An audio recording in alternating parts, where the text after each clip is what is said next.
What's going on, guys? We are live. We're going to be covering LFA 47. Got the Featherweight Championship going on tonight. First one of these that I've done. I've watched a few of these. They've been entertaining, for sure. But and this is kind of where the UFC is pulling their people out of now. It's kind of like my wife is like, oh, it's kind of like the minor leagues. I guess, yeah, I guess it is now. It is kind of like the minor leagues of the UFC. That's where they're pulling their talent out of. You're seeing a lot of the guys from Dana White Contender Series. They're coming out of LFA. Huge contenders here, and honestly, they're more entertaining than Bellator. I would definitely say they're more entertaining than Bellator right now. Bellator's got more names maybe than you'll recognize, but man, those guys, they don't have it. They're old. You know, these are all the old guys. So LFA, this is the young guys. This is the young blood. So I really enjoyed the last couple of these that I watched. You're gonna have some good matches tonight, no doubt. Like I said, Featherweight Championship between Jackson and Jennerman, but it's really coming of its own. These two guys tonight in the main event, submission specialists, absolutely on every level. I mean, they're almost all subs, for both these guys. I'm gonna take a look at this for a second. I gotta look back at where these guys are. The two champions tonight: Damon Jackson, the champion, fighting in the main event, featherweight. Yeah, this guy is 15-2. I believe he's got mostly subs. Let's go through his record. He's started out with a knockout, but over Jacob Slayer, but then in his career, sub round one, sub rear naked choke, sub rear naked choke, arm bar, knockout, arm triangle choke, rear naked choke, arm triangle choke, reverse bulldog choke. He lost actually to Yancy Medeiros, so I wasn't looking at that, but he's got a victory over Leonard Garcia. So people don't maybe know who LFA is. You know who Leonard Garcia is. You know who Yancy Medeiros is. This guy's fought some top guys. Then he had a no contest and a draw. Then he comes in, did have one decision there against Levi Miles, but then rear naked choke, Charlie Cheeks. Next victory, rear naked choke. Luis Luna, rear naked choke, arm triangle choke, rear naked choke. This guy likes to choke people a lot. So what's going on, Mario? Good evening, sir. Good evening. I'm actually gonna talk a little bit of fighting before we get into this LFA thing. Actually, it looks like AXS is not starting to televise it until 6 o'clock, which is fine with me. That gives people more time to get here, and that gives us more time to talk about everything else going on in fighting. That including a mistake I made and that I've been continuously making. And I think most of us have been.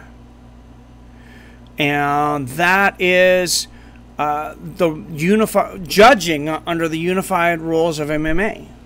And I'm going to bring them up because we can right now. We got, like I said, we got a little bit of time.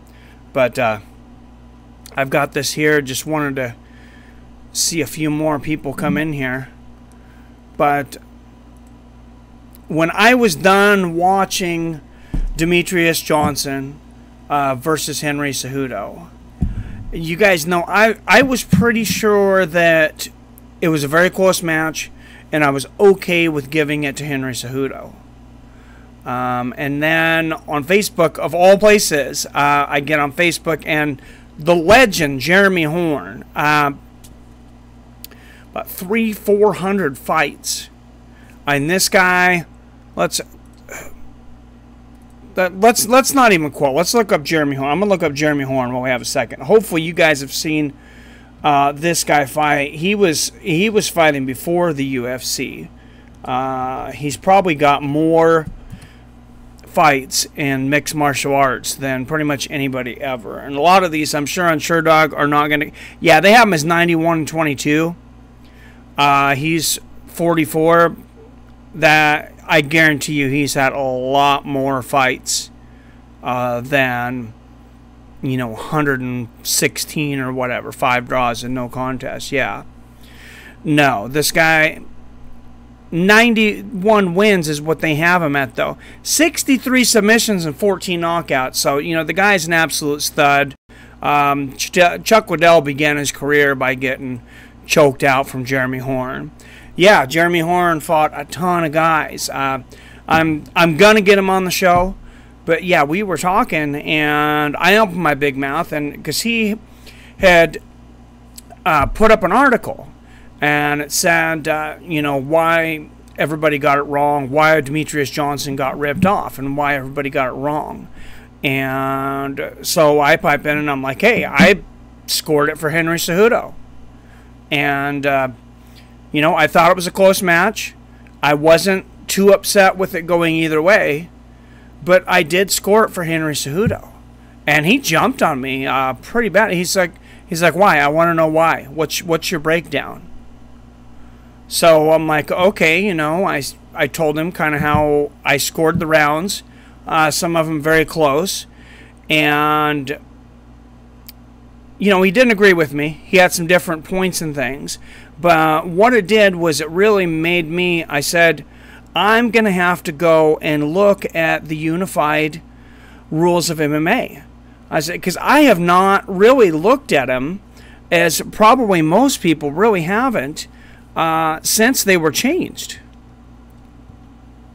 And they are different. And now finally everybody is using them. And a lot of things have changed. A lot of things had already changed in every commission. And that's... I didn't realize that. And he asked me, I felt a little bit like a fool. He asked me, he says, how did you judge the fight? He says, what criteria did you base it on? And I said, well...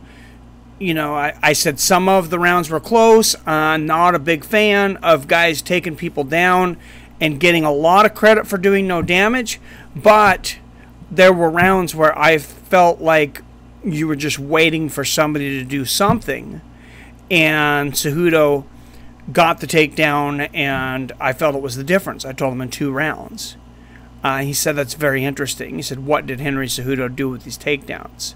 And stay with me here. I'm going somewhere with this. I know this is boring right now, but I'm going somewhere with this. He said, what did Henry Cejudo do with those takedowns? I said, well, really not a whole lot. He said, I said, basically, Demetrius bounced right back up and got back at it. So he's like, he goes, oh, okay. So I kind of felt a little foolish, like I was missing something here. Because like I said, we're talking about a guy with, somewhere around 300 fights, that 69 submissions. The guy knows what he's doing. So I went back and looked at the ABC Unified Rules of MMA, and I realized I think I was wrong. What's up, JT360 Gamer? So I rewatched the fight without sound, and I had it for DJ because the takedowns weren't generally followed by a lot of control and ground and pound. And DJ outstruck him in the second round, which Cejudo got. And I think I was definitely caught up in the moment, and I mean, I'm just as susceptible as anybody else, as any other commentator, and I think I got caught up in the moment. Wow, Henry Cejudo's standing here with him. Wow, maybe I got a little more excited when Henry Cejudo did something than when Demetrius did. But I still felt that it was a very close match. But I don't feel that it's as close as I did feel it was before watching. And I'm just going to bring this up. I'm going to bring up the unified rules of boxing.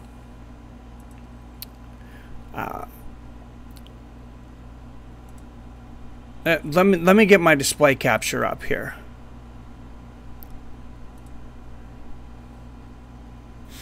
And hopefully you guys will see what I'm looking at here. Let me bring this up. I got this in Microsoft Word. So this is the official unified rules of MMA 2017. This is what everybody is going by. This doesn't seem like the entire thing. Okay, this is just the fouls docs. I apologize for that. I know I have this here. So, and I did have it here.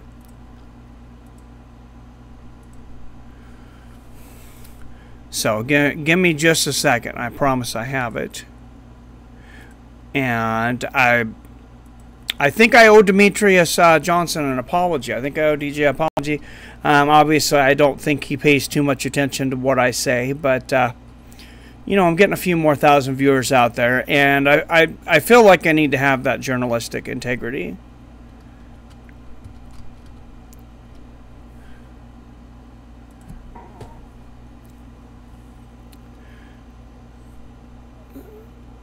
So let's bring it up. I don't know how I ended up with just the fouls there.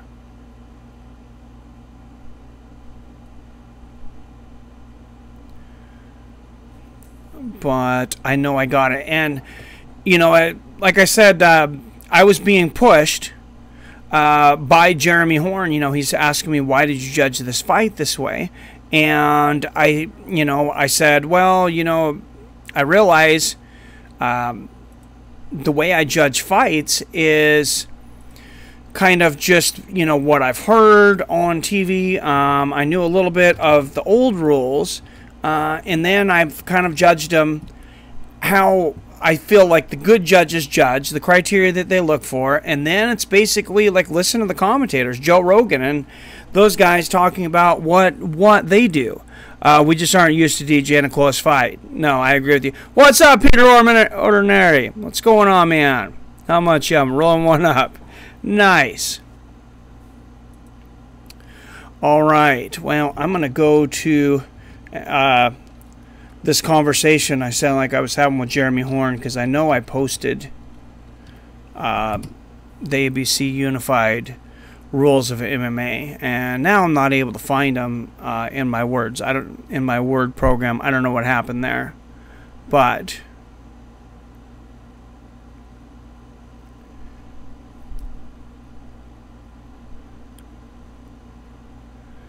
this is, and I don't want to share his whole Facebook page. If you guys want to request to be friends with him or whatever, he's a nice guy. He'll probably accept your request, but I don't want to share his, you know, his take on life.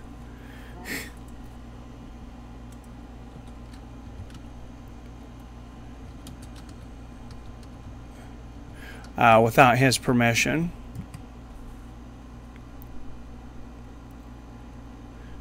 So the article was called, it was by USA Today. It was called "Incompetent Judges Brought Down the UFC's Greatest Fighter Ever."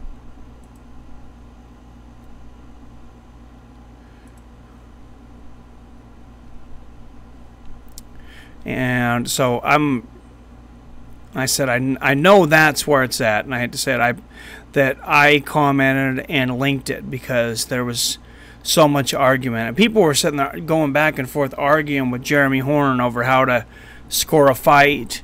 I'm like, yeah, I'm not arguing with Jeremy Horn. So it looks like he actually responded to me again. Yeah, I said I would have to go back and watch that fight again. I remember at the end of the fight feeling that the decision... Oh, we were talking about the Whitaker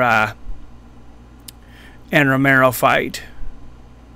Very close, but reasonable for it to go to Whitaker. And... Okay, now I'm going to disagree with him. But maybe I need to look into it a little bit. I have it here, though. I have the unified rules. I'm going to bring up your guys' comments here, but I wanted to get this out here, just kind of clear the air here.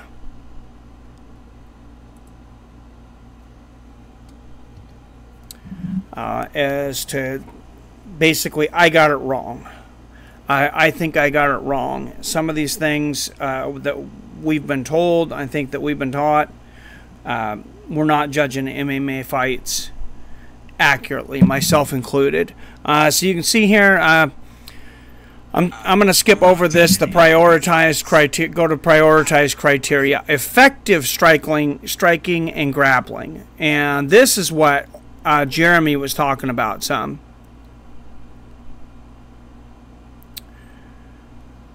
Oh, when's the next PFL? Next PFL is going to be on the 17th, so next Thursday. They've been like every 2 weeks. It's pretty awesome. Like I said, just got out of work, and I'm super exhausted. A bunch of drunk starting shit all day today. Man, sounds like my kind of day. No. No, I know people can get annoying when they drink too much. You're glad to be home. Well, I'm glad you're here, man. Who wins OSP versus the new good prospect Alex Reyes? I take it OSP right now, but you know, Reyes he's coming up. He's getting better. All right. Well, grab yourself an energy drink, Mario. I'll try not to put you to sleep with this here, but I felt this was important to look at, especially for that matchup.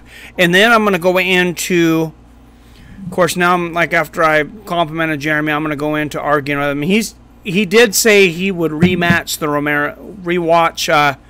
the Romero versus Whitaker fight, though, that he didn't really remember it. So, effective striking and grappling. Legal blows that have immediate or cumulative impact with the potential to contribute towards the end of the match, with the immediate weighing in more heavily than the cumulative impact. So, to me, that means a straight right over the top counts more than 6 jabs.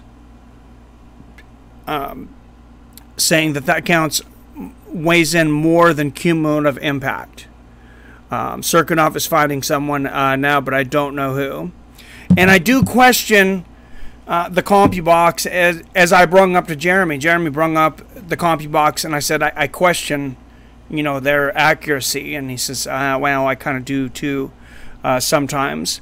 And I said, you know, effective striking, as it says right here, legal blows that have immediate or cumulative impact with the potential to contribute towards the end of the match, with the immediate weighing in more heavily than the cumulative impact. So that's not talking about jabs. That's not talking about little pawing and foot stomps and things. Knees, you know, to the back of the calf. Successful executions of takedown, submission attempts, reversals, and the achievement of advantageous positions that produce immediate or cumulative impact with the potential to contribute to the end of the match, with the immediate weighing more heavily than the cumulative impact. So it does say successful executions of takedown, submission attempts, reversals, but then it says, in the achievement of advantageous positions that produce immediate or cumulative impact with the potential to contribute to the end of the match. So I was saying that Henry Cejudo, some of those close rounds where DJ was outstriking him, that he won it because of the takedown. What's up, Jason? How you doing, man? I said he won it because of the takedown. When you look at the actual MMA judging criteria, there's really no credit given for a takedown that does not cause damage. And I'm happy to see that, but I did not know that. I bartend in Chicago. Oh, crap. I'm sorry, Mario. Surprised you're still alive, dude. No, sorry. But local bar filled with gangbangers. Man, that's you got to get a safer job, bro. I mean, I'm glad you got a job, but that sounds fairly dangerous. Top and bottom position fighters are assessed more on the impactful effectiveness result of their actions, more so than their position.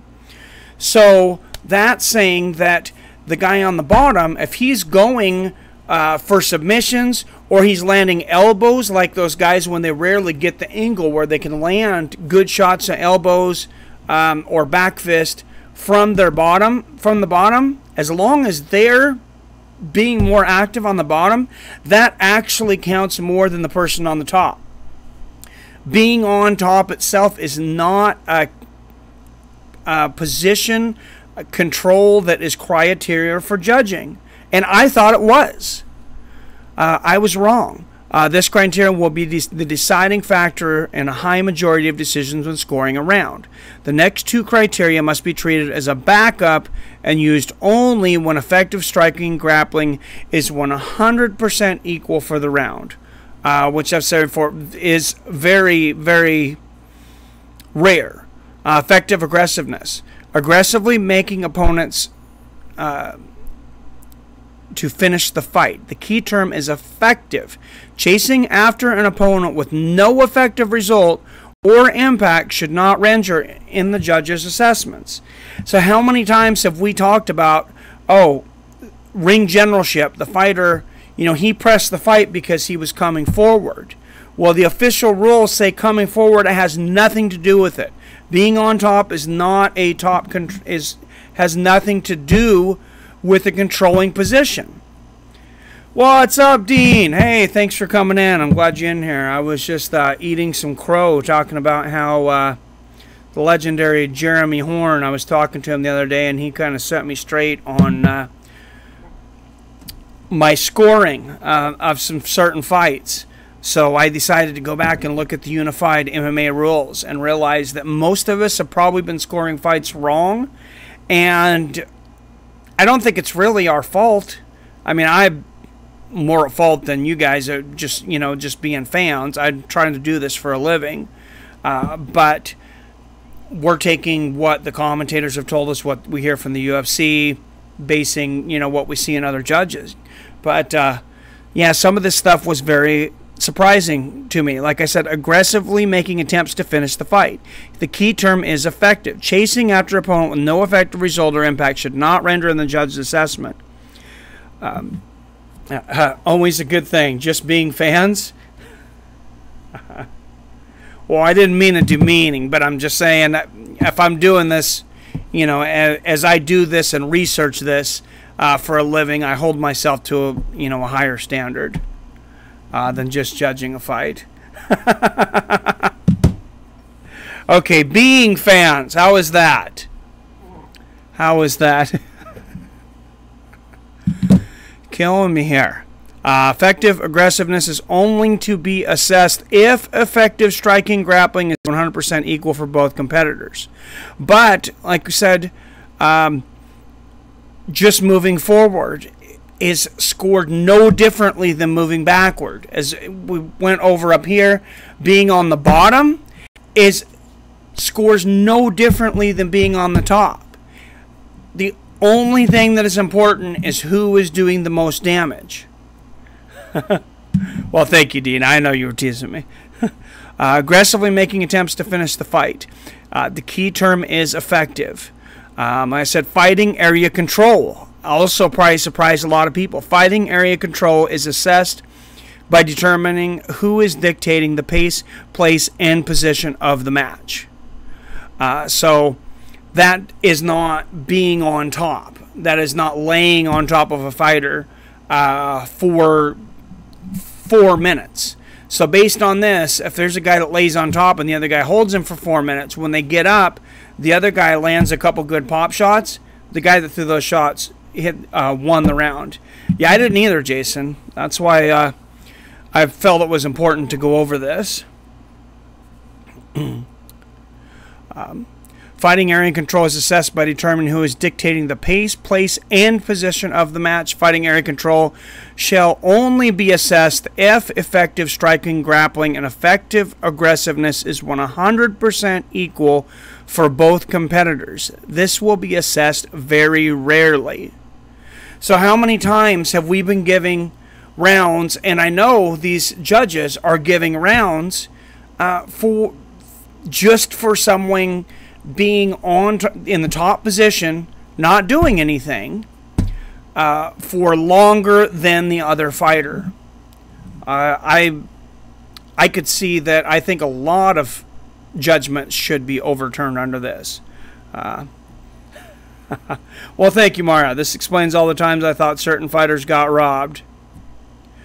And sometimes I'm sure, the judges got it wrong, but they've had this. 10-10 round. Like I said, I've only called 10, maybe a few ever, but I can really only remember one where I said out and out 10-10. And that was Henry Cejudo versus Demetrius Johnson. This is a 10-10 round in MMA is when both fighters have competed for whatever duration of time in the round, and there's no difference or advantage between either fighter.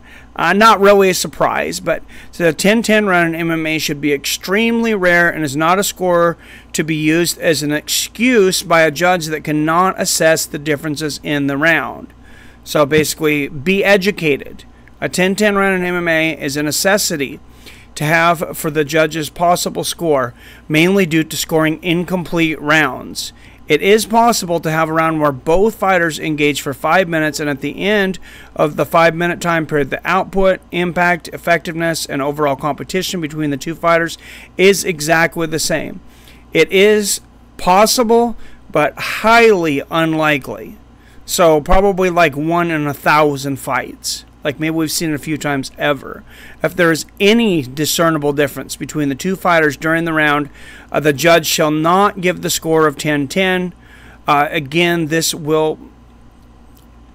score will be extremely rare. So, like I said, I gave Henry Cejudo 2 rounds when I was watching that based off a couple of takedowns where DJ got up. I did not score Demetrius Johnson's harder strikes the way I think that I should have. I think, looking back, I think he did land harder strikes. Henry Cejudo was torn up. And believe it or not, down here further, cuts and the swelling of the face and the proof of damage on a fighter's face is actually supposed to be scored. You are supposed to take that into consideration, if not just a small part, which I don't necessarily agree with, because there's been a lot of fighters that swell up very easily. George Foreman, in fights that he dominated back in the day, every single fight, basically at the end, he would have swelling on his face because he just swelled very easily. But so the rules aren't perfect, but I think it gives us a better general direction to go into. 10-9 round in MMA is where one combatant wins the round by a close margin. And this is where I talked about the Robert Whittaker, Yoel Romero. I know you guys have heard me say that I did not agree with that decision. I thought Yoel Romero should have won that. I felt that he had 2 10-8 rounds because he almost finished the fight in 2 10-8 rounds. And I feel more vindicated after looking at this. It says a 10-9 round in MMA is the most common score a judge assesses during the night. Most rounds are not completely dominant. If during the round the judge sees the fighter land the better strikes or utilize effective grappling during the competition, even if just by one technique over the other opponent, the judge shall give the winning fighter a score of 10 while assessing the losing fighter a score of 9. It is imperative that judges understand that a score of 9 is not an automatic numerical score given to the losing fighter of the round. That's something a lot of judges don't seem to understand. The judge must consider, was the fighter engaged in offensive actions during the round? Did the losing fighter compete with an attitude of attempting to win the fight or just to survive the offensive actions of their opponent? A score of 10-9 can reflect an extremely close round or a round of marginal denomination and or impact. Let's go into 10-8 rounds, though. This is one of the big changes in the new unified MMA rules of scoring. A 10-8 round in MMA is not the most common score a judge will render, but is absolutely essential to the evolution of the sport and the fairness to the fighters that judges understand and effectively utilize the score of 10-8. A score of 10-8 does not require a fighter to dominate their opponents for 5 minutes of a round, which I think a lot of people believe it did. The score of 10-8 is utilized by the judge when the judge sees verifiable actions on the part of either fighter. Judge shall always give a score of 10-8. Always, and it's capitalized, shall always give a score of 10-8 when the judge has established that one fighter has dominated the action of the round, had duration of the domination, and also impacted their opponent with either effective strikes or effective grappling maneuvers that have diminished the abilities of their opponent. How many fights could we go back now and judge a lot of those rounds 10-8? And I know these rules have not been in effect for a long time, but going back to that Yoel Romero-Robert Whittaker fight, those 2 rounds that were scored 10-9, he almost ended Robert Whittaker in each of those rounds. Judges must consider giving the score of 10-8 when a fighter shows dominance in the round, even though no impactful scoring against the opponent was achieved. MMA is an offensive-based sport. No scoring is given for defensive maneuvers.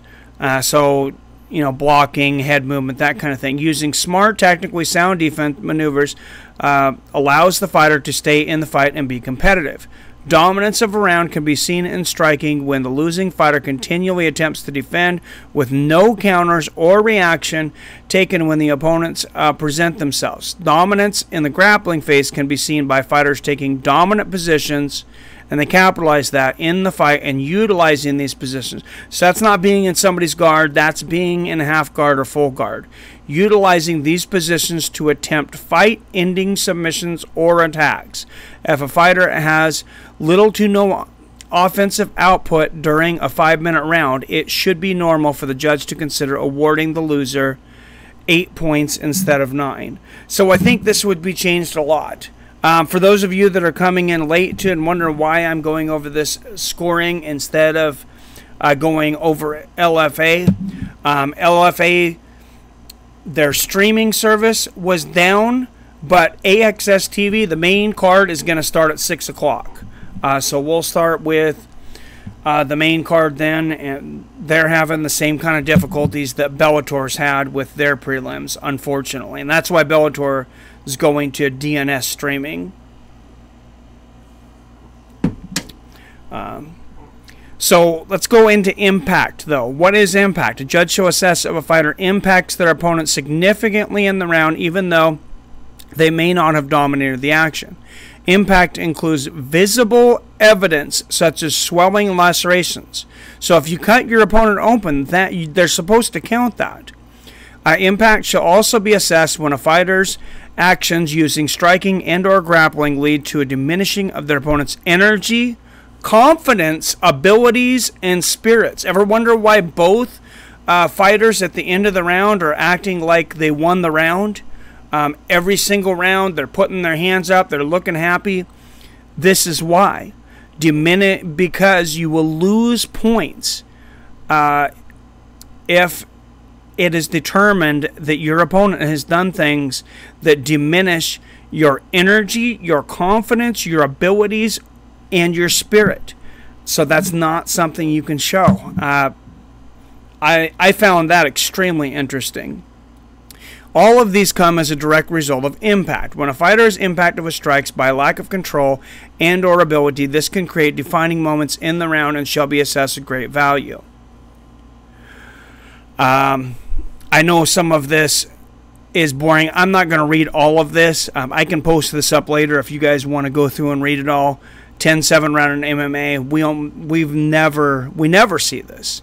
I think I've maybe heard it called like twice. So 10-7, and it actually sounds like it shouldn't be that rare, though. That's going to be one of the last things I go over here.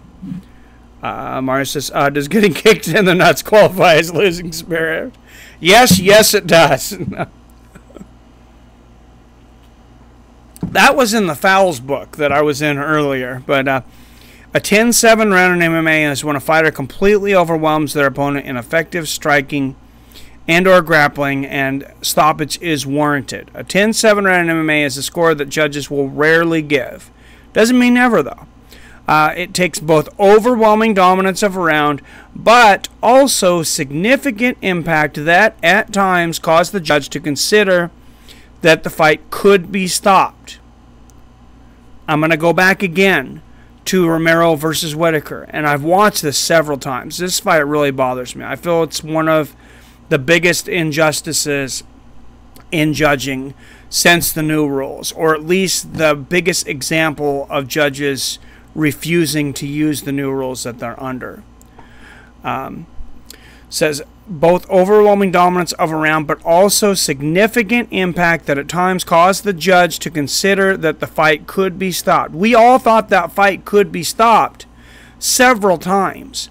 Judges shall look for multiple impactful blows or knockdowns that diminish the fighter and or grappling maneuvers that place the fighter in dominant positions, with impact being inflicted that visibly diminishes the fighter's ability to compete.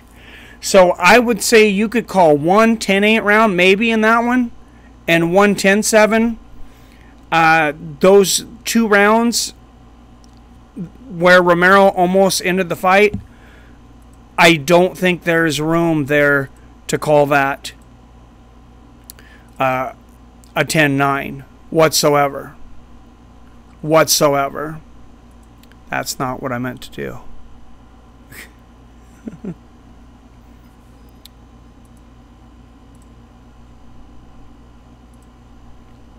All right, that's what I meant to do.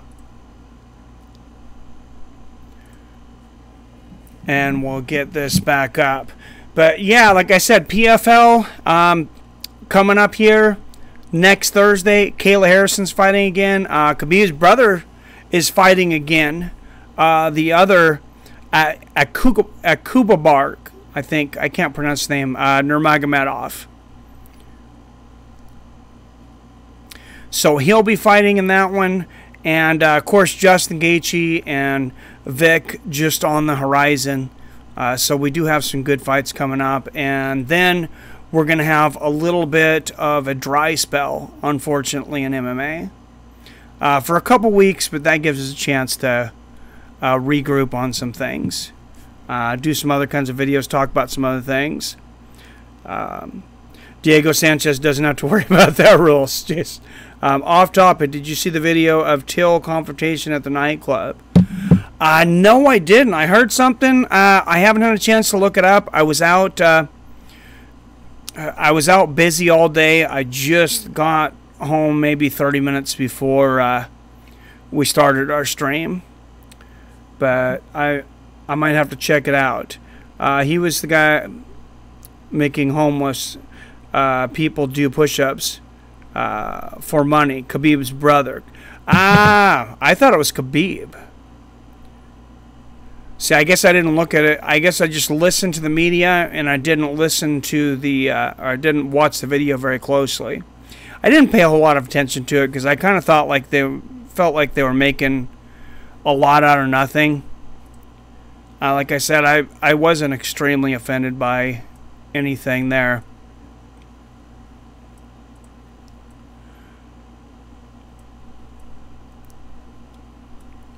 Let me just fix this back to my original screen here. Oh, wait here. But, guys, these fights are canceled. Guys, Ronaldo, Messi, they're not canceled. They're starting at 6. There was 2 fights that were canceled. The rest of them are not canceled. 20 minutes, we will be watching the fights.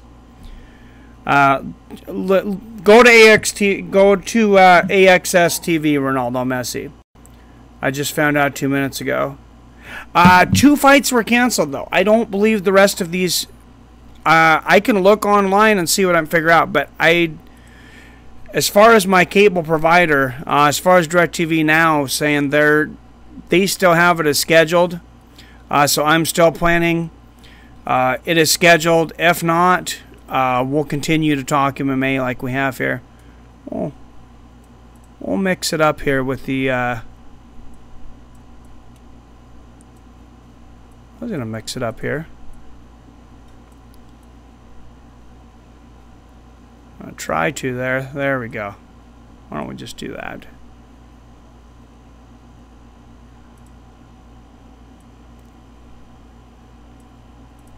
There. The other Fights with Friends logo. The older school. And why were the fights canceled? Does that mean you get to stream them tonight? Copyright. Silence. No, I don't get a stream tonight.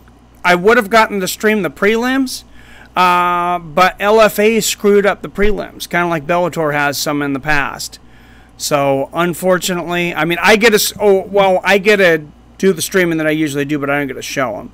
Apparently, Jackson got a knee injury like 1 hour ago, and they announced it 5 minutes ago. It's done, guys. They're canceled. They're going to cancel the whole night, though, or just the main event? Let me look this up, because like I said, we got plenty of other things to talk about. And I'll just stay right here if that is the case, because I put the evening to the side, and I decided to spend it with you guys, so...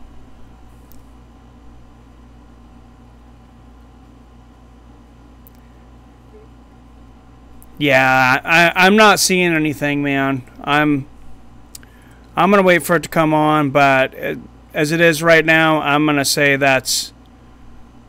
I don't think that's the case. You know, we'll see.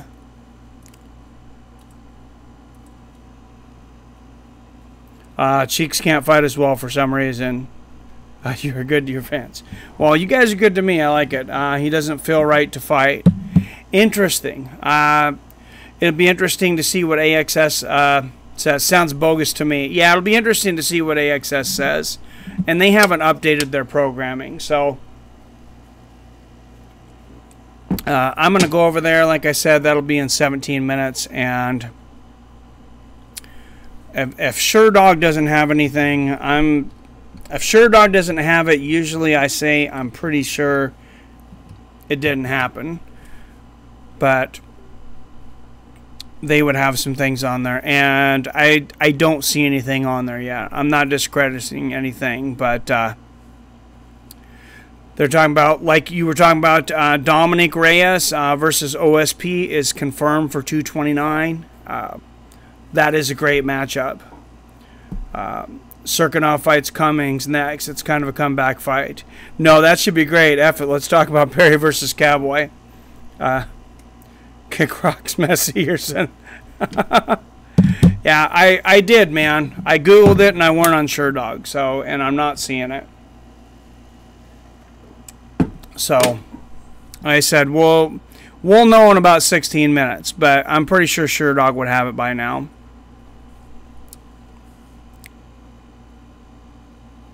Ultimate Fighter House, gone.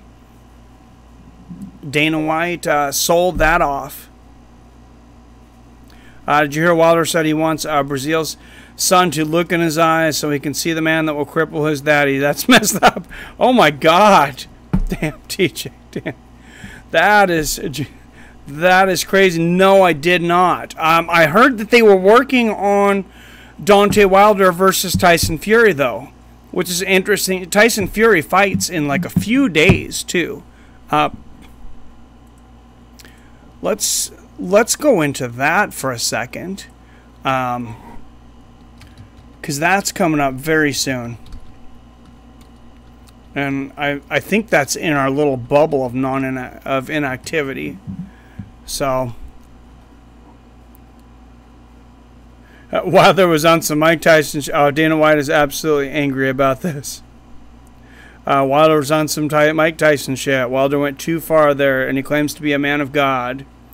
Well, I mean, so did Tyson. He said praise Allah after he said he was going to eat Lennox Lewis's children and rip his heart out.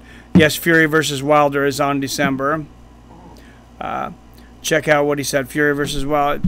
Yeah, no, that is going to be incredible. I got to really hand it to Deontay Wilder. That is a huge risk to fight Tyson Fury. They can finalize whatever they want. Tyson Fury and Deontay Wilder both have other engagements before that. There's no guarantees in the fight game.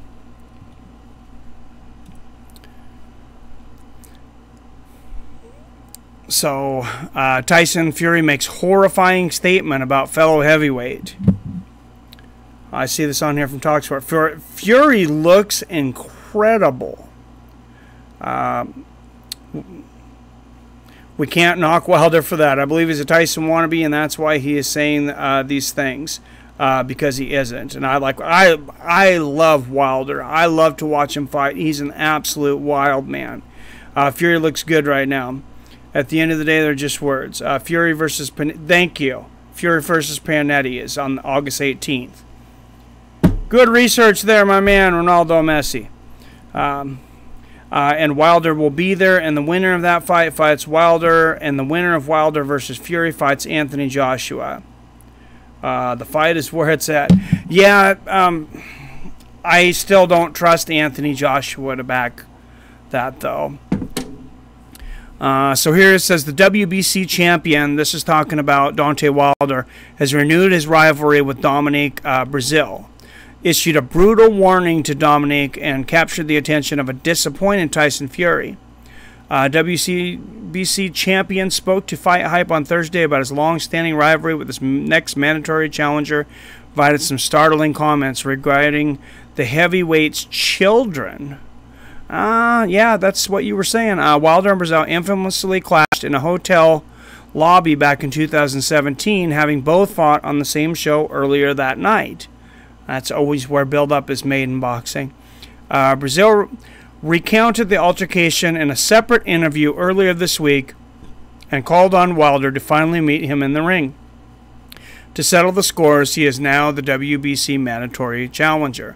However, the 32-year-old declared he currently has other plans, and it has previously emerged that he is in negotiations for a potential bout with Tyson Fury.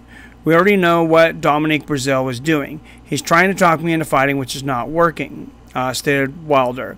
The heavyweight champion then shockingly added, "My mind is already made up on that Brazil fight. And when it does happen, I'm going to make sure he brings his son on the stage to look the man in the eyes that's going to cripple his daddy." Yeah, you got to leave people's children out of it. Yeah, that's just not a good thing. And I mean, the child's watching it, and he's seeing this guy on here talking about crippling his dad, and he's going to be watching it. I hope he backs up a little bit from that. I mean, I know this is the heat of the moment for a big fight, but you got to keep children out of it. Words are only just words if you don't try to portray yourself as a man of faith, you know. Yeah, well, look at John Jones and Vitor Belfort. Look at Vitor Belfort preaching about God all day. Well, there you go, Mara. I'm pumping the juice and knocking eyes out of socket. Wilder's going to fight Ortiz or Brazil next. We just beat Ortiz. It was a great fight, though. I mean, he had to come up off the canvas to win that fight. So I would not be too upset with seeing the rematch. That man of God stuff is just a gimmick, says Mario. Unfortunately for a lot of people, I think it is. It's crazy that Kovalov lost. I think he won...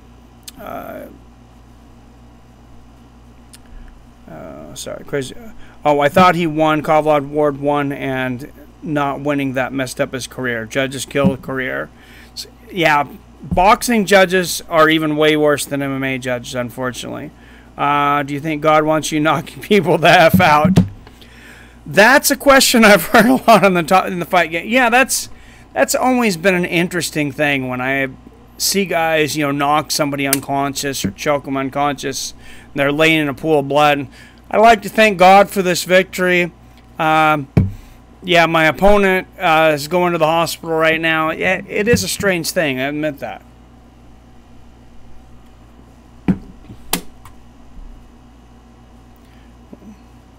Ronald Messi. I don't know why you're telling people to get out of here. We're talking about other stuff, but you can leave. Ronald Messi, get the fuck out of here. I have a feeling he's probably from MMA holes or something. And he's driving me freaking nuts. Mark Hunt always talks, thanks Jesus after his walk-offs. Yeah, that guy he hit, it's not thanking Jesus for nothing at that moment, I guarantee you. He might be thanking Jesus that Mark Hunt walked off and didn't batter him some more. But yeah, that is a dangerous, dangerous man.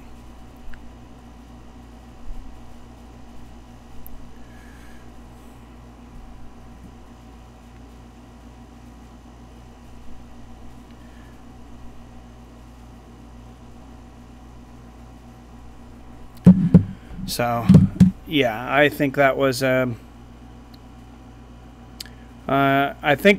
spy checking us out, seeing what we're doing for this LFA thing. So I didn't believe him to begin with on the whole LFA cancellation thing. Anyways, let's not talk about that jerk anymore. Tyson Fury versus Deontay Wilder, though, that is an incredible matchup. Who do you guys got for that? I think Tyson Fury, he could give Deontay Wilder a lot of problems in that. And Deontay Wilder's definitely my favorite heavyweight boxer out there right now. Get Messi the F out. Yes, exactly. Oh, I think Ortiz gives Joshua problems. I think so too. I don't think Joshua is as good as a lot of people say he is. A lot of people think Joshua is a couple notches above Deontay Wilder, and I don't think that's the case. Thank you, Mario. Any news on Damon? What's up, Eric Farmer? As far as I know, Damon's still fighting, bro. So, like I said, we'll know in about 7 minutes. But we got big things up. We got Justin Gaethje versus James Vick coming up here in a couple weeks. Like I said, we'll have PFL coming up just this Thursday. That's just 6 days away. That's going to be a great tournament. But Michael Johnson against Andre Fili. I got to take Michael Johnson in that one, but that is a great matchup. And Gaethje versus Vick. It's tough. I hope Gaethje comes out with a better game plan for once. He said he was going to fight smarter, but I don't know if he's got it in him. I think Wilder's too quick for Tyson, but who knows? Yeah, he's just such a unorthodox guy. Tyson Fury's super hard to train for, and he was never in the greatest of shape when he was fighting before. Supposedly now he's been doing a lot of different strength and cardio training along with some keto. He looks phenomenal. All of a sudden, that doesn't mean anything. I've heard a lot of trainers, and for us, the hobby, talked about this. A couple other trainers talked about fighters before they should fight, if they're going to go on keto, depending on the fighter and the tests that they've had done, that they should not go on keto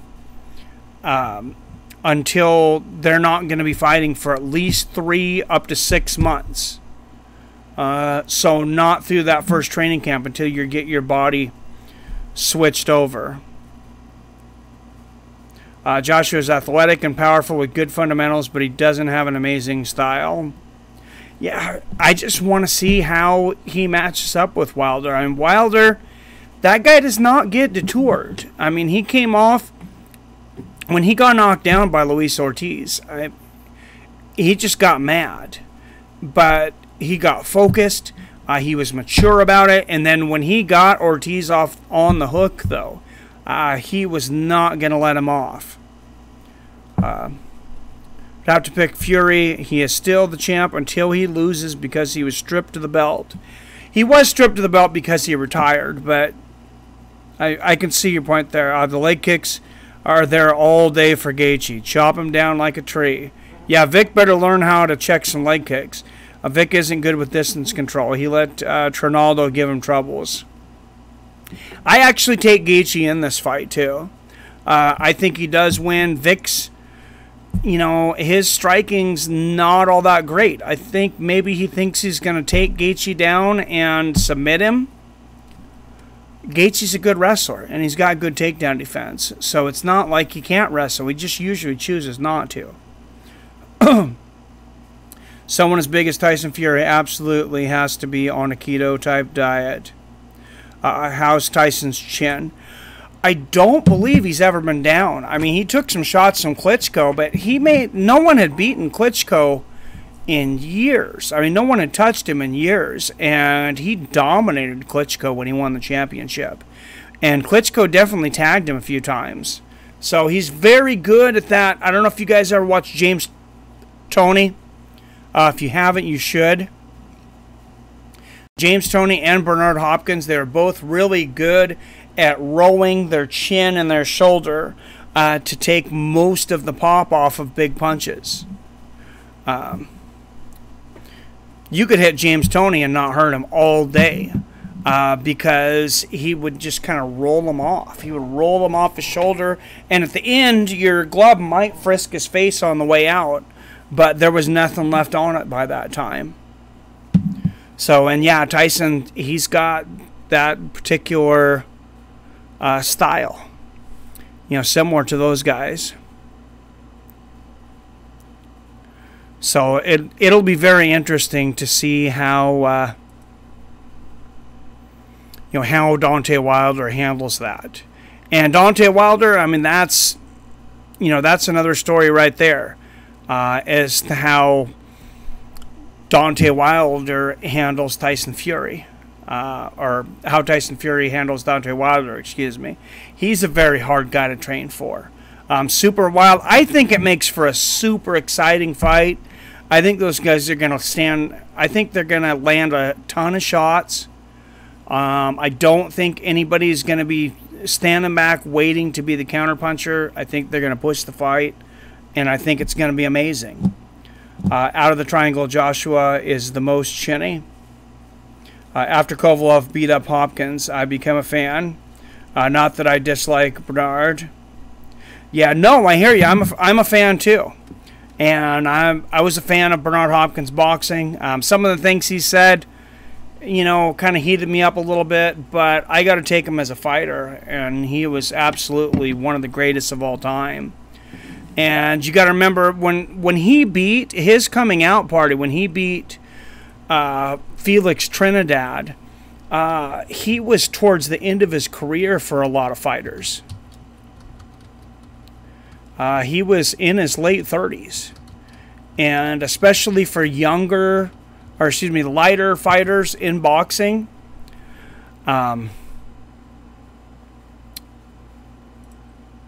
you know, that was way back. That was back in 2001. September 15th, 2001 was when Trinidad and Hopkins fought each other. And Hopkins fought for, what, another 16 years after that? I mean, absolutely amazing.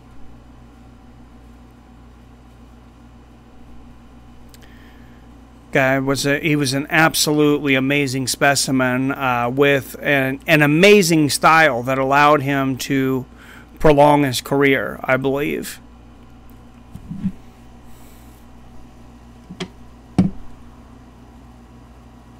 Did you hear about Eddie Alvarez leaving the UFC?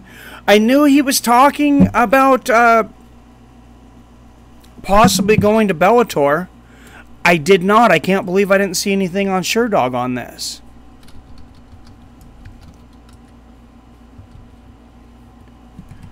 I know he's coming off of a loss, but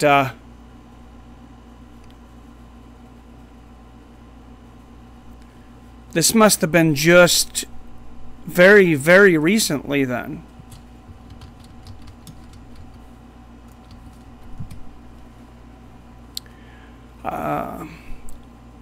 Let's see. Dana White, Eddie Alvarez finishing career outside UFC, no problem. Dana White addresses Eddie Alvarez potentially leaving UFC. Very possible Eddie Alvarez has had his last fight for the UFC. So I knew he was unhappy. I knew it was very close, that he was very close to making a decision with Bellator. He sued Bellator the first time, though. Don't forget. I don't know how many people remember or know. He sued Bellator to leave because Bellator didn't want to let him leave out of his contract. And Bellator said that they would match anything that the UFC did. They had so much time to match what the UFC did. And how he eventually got out of that contract, of course, that was Bjorn Remny at the time. Pat Militek and Ron Kroc here at ringside for AXS fights coming up. But the way he was able to get out of that contract is when he went to court, Bellator had matched the money, but they hadn't matched the potential because they did not have the pay-per-views. And that's when Bellator was saying that they planned to put on pay-per-views. Main event tonight, Damon Jackson, 15-2, 30 years old. He's 5'11", 145 pounds. Nate Jennerman, 12-3, 25.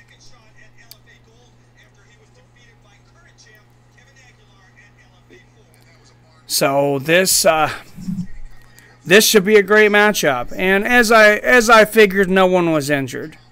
But yeah, he ended up Eddie Alvarez ended up having to sue Bellator to get out of that. I said Bjorn Remny. I know he didn't think too much of him. It's a different story maybe now that Scott Coker's over there. But yeah, the tiebreaker was, like I said, Eddie Alvarez's contract had it to where Bellator could, if they matched UFC's contract during a certain date, he would have to stay for a certain amount of time. And the courts judged that because he had the ability to possibly get pay-per-view revenue in the UFC, that was the tiebreaker, and he was allowed out of his contract. But I want to say he was inactive for like 3 years. Never liked Hopkins, says Mario. Yeah, I haven't heard anything new. It's always nice seeing him beat up whites and Latinos because of his comments. Yeah, I'll get beat up, but yeah. He definitely rubbed me the wrong way there at the end of his career. Would suck to see him go, though. Yeah, for sure. Garbrandt's coach that left said Cody would be undefeated if Team Alpha Male didn't have stupid ideas and hundreds of heads coaches. Interesting. I wish Golovkin would change his training technique and footwork because he already has power. Well, what he's doing is working pretty damn well. The rest of the card tonight, Valerie Soto versus Christina Christ in her pro debut. Elijah Johns, 2-0 versus Eddie Brown, 4-1. And Devin Miller, 3-0 versus Evers Anderson in the bantamweight division. Yes, the fights are happening. Somebody was trying to troll me. We did not fall for it. I wish Golovkin he said he won future young champs. Show pics of CM Punk. Who would win a Holyfield versus Larry Holmes, prime for prime? Man, those guys were both absolutely great. It's hard to bet against Holyfield, but I think a lot of people forget just how good Larry Holmes was. I mean, he was close to 50-0 there for a while. Nobody was even close to him for like 10 years. I would pick Larry Holmes slightly. Holyfield had a great trilogy with Riddick Bowe, who was a much bigger guy. Lost 2-1-1. I think it'd be a great fight, but I think Larry Holmes could take him. Is the UFC going to get rid of pay-per-views? There is no official announcement yet, but Devin Miller and Evers Anderson, bantamweights up next. They're coming down.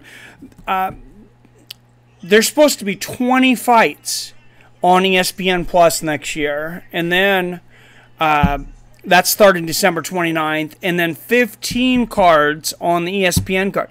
That's 35 cards. You put 12 pay-per-views in there, that's 47. The ESPN has said, and the UFC has promised, that they would get the best fights out there, especially for their ESPN TV cards. And I just don't see how you're going to spread yourself too thin, and I don't see why there would be a reason anymore to even buy more than maybe 2 pay-per-views a year, or have it, if you have 35 full cards during the year, which ESPN Plus is going to show all bouts. Everything from the beginning to the end. They also said they're going to have DVR content, and it's $5 a month. So I'm excited about that. But I think if the UFC keeps pay-per-views, I think it's going to be one of those special circumstances where it's maybe like once or twice a year. I don't know that Conor fights on ESPN. I think ESPN will probably want to jump in there and get some of the revenue, though, and it would be ESPN co-promoting with UFC on a pay-per-view. You don't drop $1.5 billion and then not get a part of the biggest fights in the game. Who would win, Hagler versus Canelo and Triple G? I think Hagler he'd destroy Canelo. He would absolutely destroy Canelo. I think he'd beat them both. Those guys that don't know, Marvin Hagler, he never lost the fight. Now, he was, until he fought Sugar Ray Leonard. Sugar Ray Leonard ran from him, landed a few jabs. Most people, including myself, thought Marvin Hagler won the fight. He beat all the greatest middleweights of that time. Thomas Hearns, Roberto Duran, and I thought also Sugar Ray Leonard. But when they didn't give him that decision, Marvin Hagler picked up his toys, and not only did he retire, he left the country. So Triple G versus Canelo 2. I have Triple G winning that pretty easily. It's harder to make money without pay-per-views. I don't pay attention to the FouseyTube thing. I don't really care. Sorry. Harder to make money without pay-per-view. Well, the thing is Dana wanted the fights to come in, and the UFC wanted the fights to come in at a value of about $10 million, which some of the lower pay-per-views lately have been bringing in revenue of less than $10 million. It's just a few of those pay-per-views that bring in big revenue. So I think if you want to be one of the biggest sports on the earth, I think you don't want to isolate the majority of your audience that can't afford $65 pay-per-views. I think the money's there. ESPN's paying them $10 million a fight. Like I said, $1.5 billion over 5 years. That's plenty of money. I don't think Conor's left hand affects GSP like people think it might. So I think GSP might even win without any grappling, which he'd never done. That's a very interesting fight. And I think, honestly, GSP tries to make an excuse to make that fight either way. If Conor beats Khabib, I think it happens. If Khabib wins for whatever reason, I think Conor probably goes off and fights Diaz. If he wins that fight, I think Conor and GSP go and fight for a 165-pound belt. I hope Triple G wins, but steroids helps a lot. Yeah, I hear you. Devin Miller, 3-0. I said 21 years old, 135 pounds. Evers Anderson, just one fight so far, 5'6", 135 pounds, 3 5-minute rounds.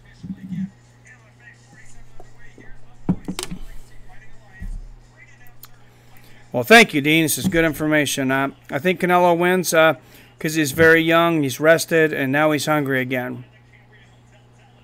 He's definitely a good fighter, and I thought that when I seen him fighting Mayweather, I knew it was a little too early. I was like, man, at the time, I thought this guy could probably beat Mayweather, but not quite yet. Mayweather was just getting at that age to where he had to fight him or he was going to retire. Hager was a warrior. Do you think he would beat Eubank Sr., Nigel Benn, or Gerald McClellan? I have a hard time seeing him get beat by Gerald McClellan in his prime, and that was a sad thing. Man, that guy and Nigel Benn, but Gerald McClellan was an absolute animal. I think he gives him his best match. I think Gerald McClellan stands toe to toe with him, and it's a really close fight. I would still take Hagler though. GSP has the best style to beat Conor. Well, a lot of people think Khabib will out-wrestle him and out-smother him, so it won't matter. But no disrespect, why do people love GSP so much? It's not really that exciting. Think if McClellan hadn't been disabled, he would be the greatest middleweight. I mean, he had like 28 first-round knockouts. Yeah, he was absolutely genius in there, too. It's because of his dominance. I don't think GSP versus Conor is interesting. I don't think it's competitive any more than Chael Jones was. Where can you watch the LFA event? What's up, Lucian? It's on AXS TV. If you have cable or streaming service, or try to bring it up. I guess just Google LFA live stream, see what you come up with.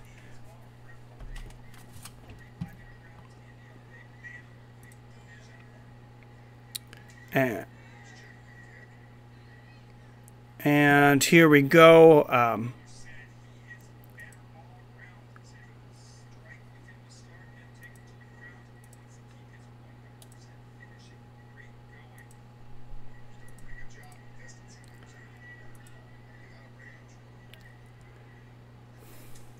Whoa, nice kick to the head there by Anders.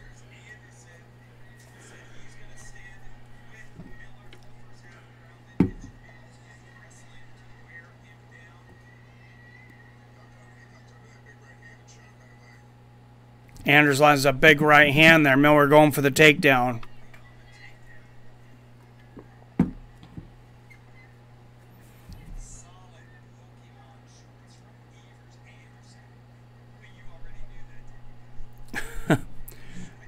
Anders with good takedown defense here, but Miller Miller with good takedown defense. Anders continues to take him down up against the fence. Anders in the Pokemon shorts there. That's quite interesting. Landing a lot of knees to the inside of the thighs there of Miller. No problem. Thanks for coming in, Lucian. The biggest fight in the history of fighting is 30-year-old Mayweather versus 30-year-old Crawford. The Mayweather who beat Oscar De La Hoya and the Crawford who beat Horn. No problem, Lucian.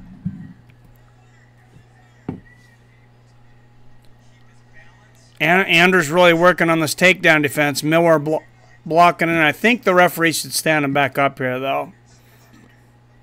I think we're at somewhat of a stalemate.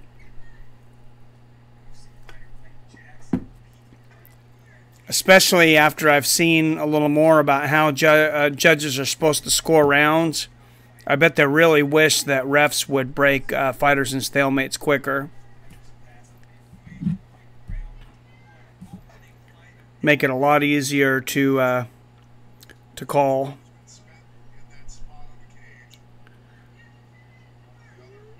I swear some said that all the fights are canceled. Where is he now? Via Brazil. What's up, Andre Amato? Brazil. Brazil's in the house. It is free on AXS TV. Miller continuing to push for that takedown, and Anders blocking him. Anders with a knee to the body turns Miller around. Hopefully he can push away here and get to standing. That's where Miller wants to be.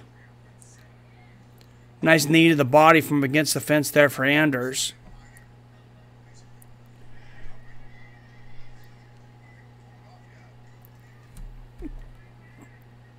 Miller with the knee to the body now.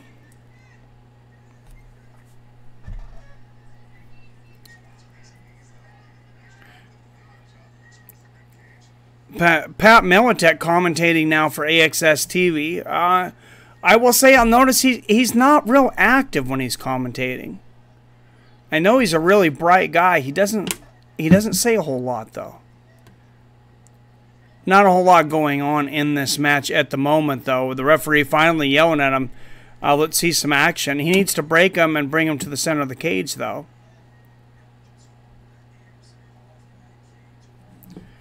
Miller pushing Anders against that cage now. Landing knees to the insides of the thighs. They've took turns pushing each other up against the cage. Not a lot of action in this one, though. So far, it's Crazy Canelo is so white but grew up in Mexico. Oh, nice knee from Anderson getting out of that one. Oh, big right hand for Anders. Anderson, it says, oh, and he hurt.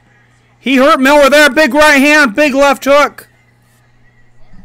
Anderson's got some power in those gloves. Miller going for that takedown again here. Nice takedown defense from Anderson, but Miller ends up getting it at the end of the round.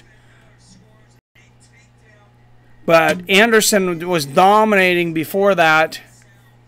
I got to give that round to Anderson. Anybody who is watching this, you can follow along on AXS TV. Brazil. William Padolino. What's up, Andre in Brazil? What's going on, Darren B? Canelo representing La Raza. Oh, God. KSI versus Logan. Who you got? Oh, man, if they have to fight KSI. I heard that Logan was saying he wants a fight in the UFC now. It's like, my God, are you kidding me? You know what? Let him get the 205. I'll whoop his ass. Put it on. Put it on, Dana. Who is the best fighter out of Asia? Pat's scorecard has it the same way I did. Aaron Anderson winning the first round over D. Miller. 10-9. KSI versus Logan ends in a double knockout. KSI beats Logan. I agree.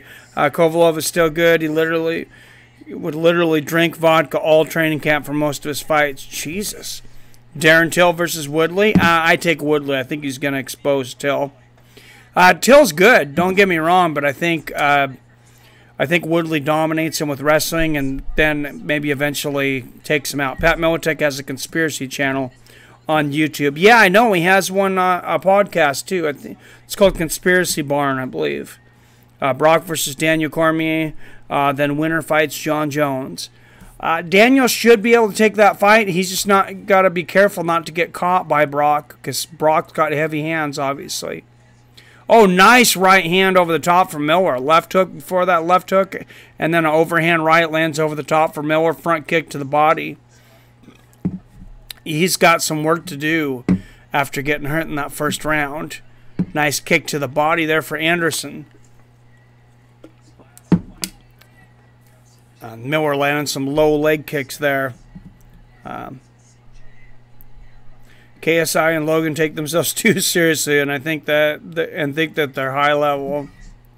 Do you think they really think that, or do you think they think that's the best way to hype the fight? Nice body kick again there from Anderson. Anderson goes up to the head, blocked by Miller, but he lands the body kick. Oh, and Miller goes in for the body kick. Anderson easily picks it up, throws his foot away. Doesn't want to take him down. He wants to keep it standing. Anderson's had good luck with that overhand right, and he lands a left hook there, right on the chin of Miller. Woodley by decision. Well, they are clever. They are going to make millions. Yeah, for sure. I got faith in Till winning, but who knows? And it's also interesting to see who wins. Logan Paul versus Sage Northcutt. I would like to see that. I would definitely be going for Sage in that one. Are you still having that fight with Full-Time MMA? I'm not sure. I don't think he's very interested. Oh, nice. Right hand and then a low leg and that shovel elbow combo at the end of that for Miller. He's doing much better this round. I have Miller winning this round so far. 2 minutes into the second. But Logan has done over 200 wrestling fights, and he's doing boxing now. And and he's 23. Why wouldn't we go UFC? CM was 37 going to UFC from WWE, which should have never happened. And he made a mockery out of everybody. When was the last time Woodley used a wrestling-based game plan? I see Till outstriking him, and by the time Till grapples out of panic, he gasses and gets finished in the 5th. That's my specific prediction. I mean Tyrone grapples. I figured that's what you meant. Raul Ramirez, what's up? Anyone got a stream? I have not got one yet. Nice right hand over the top there for Miller. Like I said, he's had a better round. Missed a couple shots there. He's come inside for the takedown. Almost gets the sweep over Anderson. Anderson won the last round, had Miller hurt. Has been fairly inactive this round, though. What's up? I'm Kobe. How you doing? Stephen Thompson took Till down, so Woodley shouldn't have any problems implementing that plan. That's kind of my take. I watch Gotti Ward before all my matches. Dude, that is such an epic trilogy. Nice knee to the body there for Miller, but Anderson takes this momentum, flips him up against the fence, lands a right hand over the top. Couple of right hands now. True, Mario. Logan beats KSI, says Haterade. Logan is actually not bad. Huh. Apparently KSI wants to fight Floyd, and Logan fights CM Punk, and Jake fights Connor, and DJ goes back to gaming. Oh my god, yeah, that sounds like a train wreck. Oh, nice left hook out of the clinch there for Anderson. Oh, a nice left elbow. Miller's got to do something. He can't let Anderson steal this round. Miller goes for an Ichimata there. Judo throw. Anderson, good job of blocking it. Lands on 2 knees to the inside and an elbow up top. Nice knees there. If Anderson keeps this up for the last 25 seconds of this round, he might steal the second round as well. Miller needs to get busy. Nice knee to the body, left hook up top from Anderson. Miller working on a guillotine here, not able to get it. Just ends up dropping. I'm not sure. Yeah, he was trying to roll him, but it was more like a full Nelson. Miller had him in. That was a very close round. Miller was close to getting a crucifix there. I'm going to give it to Miller. Very, very close, though. So I'm going to call it a round apiece. Yeah, no secret information going on that Conor will soon own the UFC and Dana's leaving the UFC and going to dominate boxing and become a boxing promoter. Yeah, I don't think so. Haterade says, best trilogy ever, other than Vasquez and Marquez. Both great trilogies. Great fights. So if one of my favorite trilogies was Diego Corrales versus the Diamond Kid Diaz. I can't remember his first name now for some reason. He was a Brazilian cat. But yeah, just look up Diego Corrales, and he was in some wars with a lot of guys. Third and final round. Like I said, I barely gave that last round for Miller. Militech has given both rounds to Anderson. I have it at a round apiece. It's very close though, so that could be the case of Anderson 2 rounds to 0.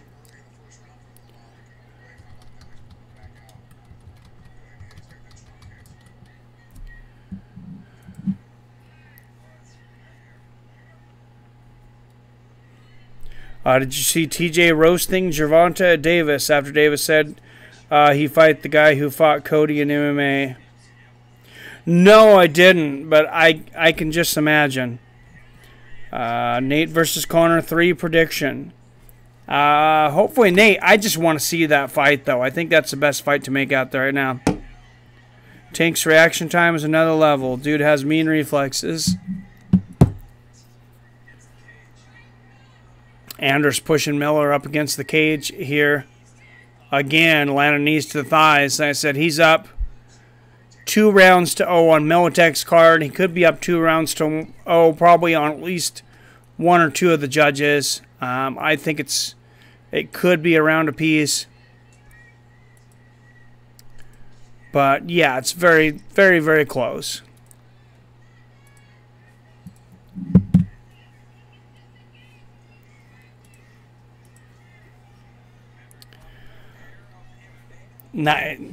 Oh, nice right elbow over the top from Anderson as they break.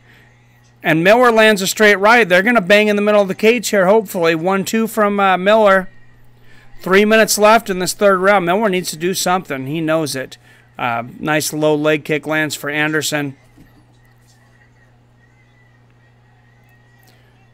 Anderson trying to time that right hook again that he hurt Miller with in the first round. Have you seen Boxing Legends TV video on the top 30 boxing chins? You should watch it. No, is it on YouTube? Why doesn't Chiroza fight Wilder? Yeah, I don't know why a lot of guys in boxing don't end up fighting each other, but...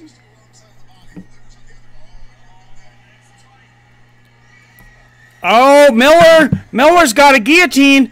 Anderson's trying to get out of this. He's having a really hard time. Oh, and he just turned it over. This is a really bad position for Anderson. He's fighting to get out of this. But now he's got the... Oh, and good job of ripping Miller's wrist off and pulling that guillotine off. That was very deep. And Anderson probably needs a knockout or submission possibly to win this. Oh, but he's got Anderson's back. And he's got hooks in. He's got plenty of time. He's got a little less than 2 minutes left in this third round. He could pull it out. Nice ground and pound. He's landing some big shots to the temple. Going for the choke here. I think Anderson might be in a world of hurt here. Big right and left hooks. Referee's looking very close at this, which, as we talked about in scoring, this could end up being a 10-8 round when one fighter dominates the other and the referee is looking at possibly stopping the fight. Oh, he's got hooks in. He's got Anderson's back up against the fence. He's got his own back up against the fence, but he's got Anderson's back. Oh, and now he turns over. He's got him in side mount. Like I said, Anderson likely at least on one, if not more, of the scorecards. Likely won the first 2 rounds. Definitely had Miller hurt in the first round. Second round was quite a bit closer. Let's see, Dana versus Bob Arum boxing match. What's your prediction? Oh, Dana would kill him. Bob Arum's way too old, dude. Don't know much about soccer, sorry. It's on YouTube, and Gotti, Ward, Hagler, Tyson, Evander, Tua, and tons of lesser names are on the list. Yeah, I'm going to have to check it out for sure. Miller really trying to get under to work this choke. Landing a lot of ground and pound, but he's definitely won this round, so it's going to be an answer of who won that second round most likely. Landing big elbows from the top, trying to get this choke in. Looks like Anderson is going to survive, but very dominating round there for Miller. Julian the Hawk Jackson, in my opinion, is the best pound-for-pound puncher ever. Julian Jackson was a stud, man. Yeah, we did not realize how lucky we were back in the 90s and early 2000s to be watching some of the greatest fighters of all time. It's just, we were very, very spoiled, to say the least. Yeah, look up Diego Corrales. The trilogy is with Joel Casamayor. If you guys have heard of him, that was an absolutely incredible trilogy. And then his fight against Jose Luis Castillo. It was back in 2005, but that's definitely one of the greatest fights I've ever seen in my entire life. Absolutely incredible. He fought Ocelino Friedes. There was so many good guys back then, and this was at 135. 135, you had Joel Casamayor, Jose Luis Castillo, Ocelino Friedes, Floyd Mayweather coming up at that time, and Joel Casamayor, Diego Corral, as I was saying, all at the same time.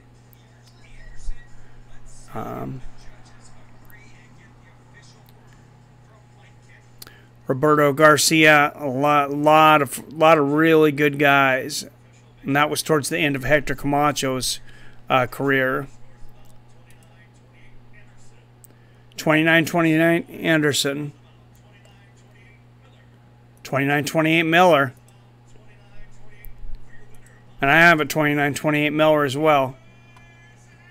And they give it to Anderson, 29-28, split decision. That was very close. It was however you had that second round, and it was very, very close.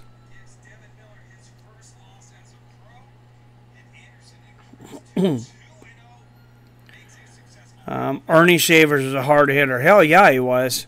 B.J. Saunders versus Triple G or Canelo. Yeah, I don't know. Where does Chris Eubanks go from here? I'm not sure. It's who's willing to fight him. I don't think he has. He doesn't have the drawing power that a lot of these guys, at least not in the States, but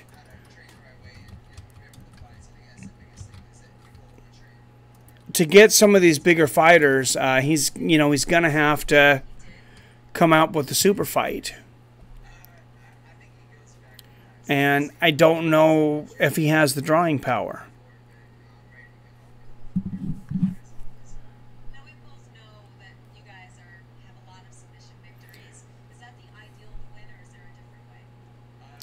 Not really sold on Saunders. Maybe Wilder versus Joshua will never happen. Where's Tony Ferguson at? Tony Ferguson's ready to go. Kicking steel beams. Hopefully not, Mario. Damn. Swinging sledgehammers on a balancing ball. Tony Ferguson really doesn't need to do too much to get injured.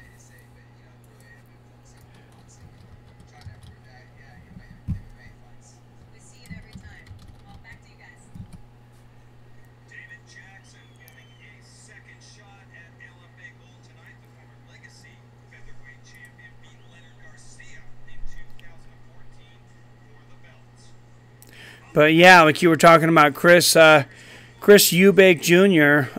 Coming off that loss, of course, to George Groves. He was on a hell of a winning streak before then. Yeah, I'm not really sold on Billy Joe Saunders either, but he did beat Eubanks. So, I mean, the super middleweight division is fairly stacked right now. Not a lot of U.S. blood. But I'd say Eubanks is still one of the best fighters in the U.K. right now. And, you know, he didn't get knocked out. He's got some things he needs to improve on from that fight. But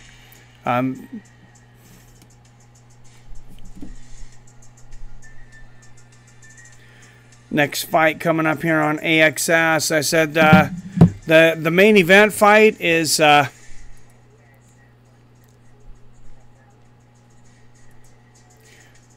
both those guys have close to 100% submission.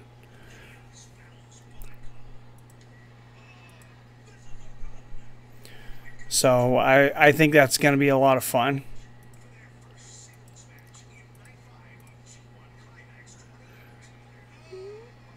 I still haven't found anything on Eddie Alvarez officially leaving the UFC, but I guess I just messing it. What's up, Giuseppe Gamini?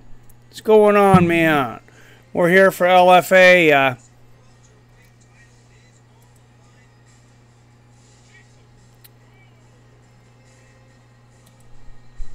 About to get into the next match here pretty soon. Just talking some boxing and MMA as usual. And the Deontay Wilder versus Tyson Fury fight that should be happening, I think will probably end up happening as long as both those guys win their other matches.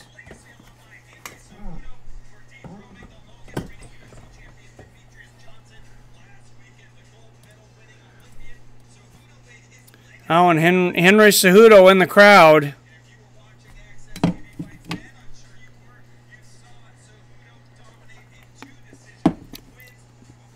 And Henry Cejudo came out of the AXS and LFA. So that's what I'm talking about. These AXS TV fights and LFA. UFC's pulling a lot of these guys out of here. CES, excuse me, is also on AXS TV fights. So they have a lot of good events. So Kukui fan por vida. Oh, El Kukui. I like El Kukui too, man. I hope he's back. I hope he's back soon. Mr. Ferguson, he just needs to stay away from those wires. He'll be okay.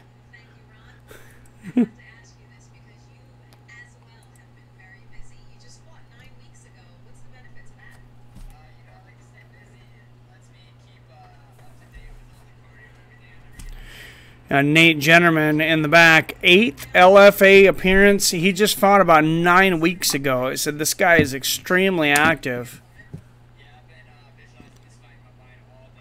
He's like the Cowboy Cerrone of AXS right now. He's just like fight every couple weeks. I need Kukui versus Gaethje in my life. Yeah,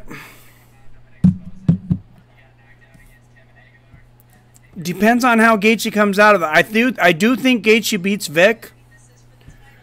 I think Tony's got to fight before then, though. Tony says he's ready to fight. So, and Kevin Lee says he'll fight anybody. Nobody wants any part of Kevin Lee right now. For one thing, Kevin Lee lost that fight to Tony Ferguson, and everybody knows that that staph infection was a big part of it. So it's very, very high risk and not a lot of gain over Kevin Lee right now.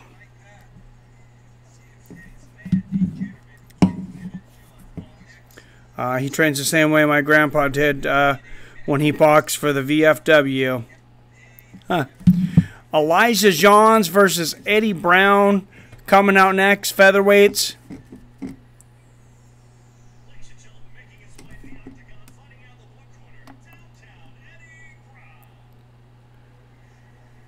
Downtown Eddie Brown coming down to the cage right now.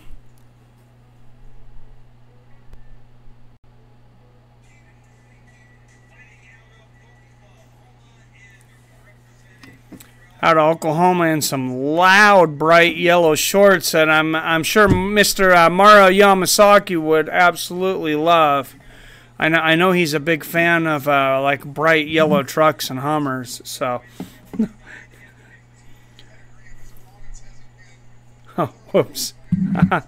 3 submissions, 4-1, 3-fight win streak, 3 submissions, 1 decision, 1 loss here for Eddie Brown. The combined records of his opponents, though, 7 wins, 15 losses. Only 4 fights. That's why this is kind of like the training league for the UFC. But he needs to step it up in competition a little bit. I mean,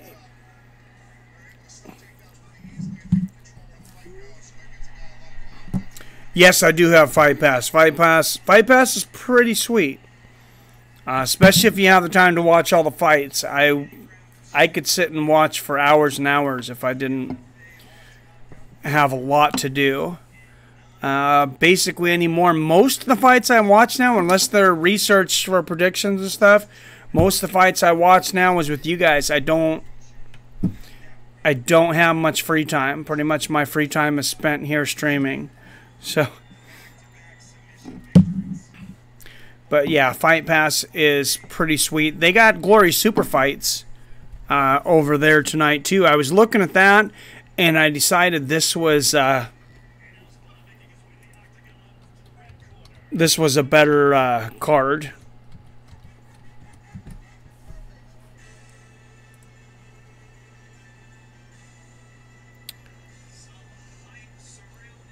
Oh, and Elijah Johns coming down to the cage right now.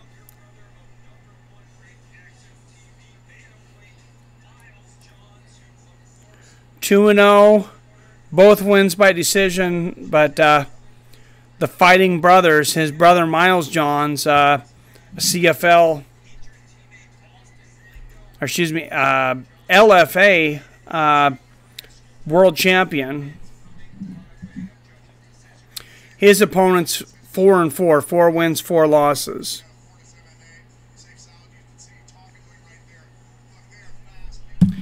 Yeah, Fight Pass is sweet, man. It is pretty sweet, and I can't wait till this ESPN Plus deal moves in. Like I said, most of the fights, I have a feeling it looks like we're going to get a lot of them for pretty damn close to free next year. A lot of fights at $5 a month.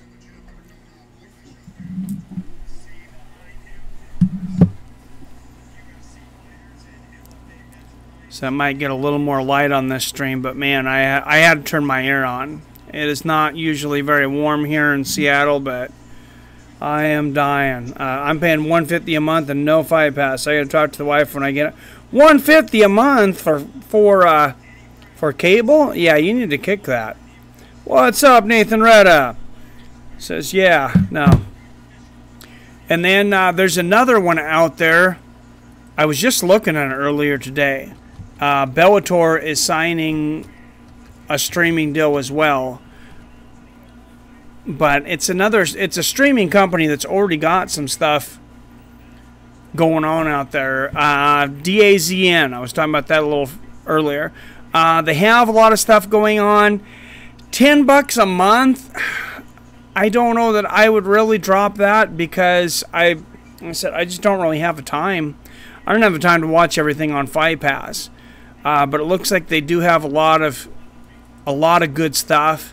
And it looks similar to like a Fight TV, FITE, which is all pay-per-view cards, only not pay-per-view. Eddie Brown coming out of Corals Martial Arts in the yellow trunks there.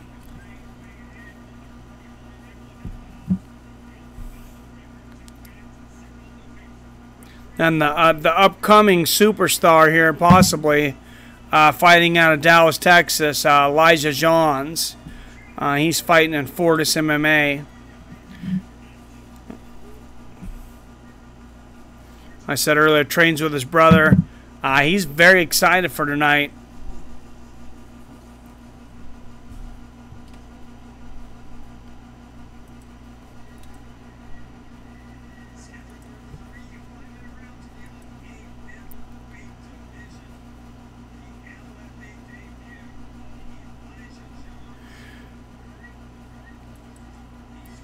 So this is the LFA debut for Elijah Johns. Johns in the black and gray, Eddie Brown in the yellow and black. Nice leg kicks coming out of the gate there for Elijah Brown. He's had some brutal leg kicks in the past. 1-2 over the top. Oh, nice right hand there for Brown, though. 1-2 and a right hand over the top. Johns coming in on the southpaw. Oh, big jumping right hook lands for Brown. He switched stances also to southpaw. And he timed Johns coming in big time. Oh, how can you watch the LFA? LFA fights, no, are actually on AXS TV. They're not on Fight Pass. Which is interesting because, like I was saying, LFA has kind of become the proving ground for the UFC.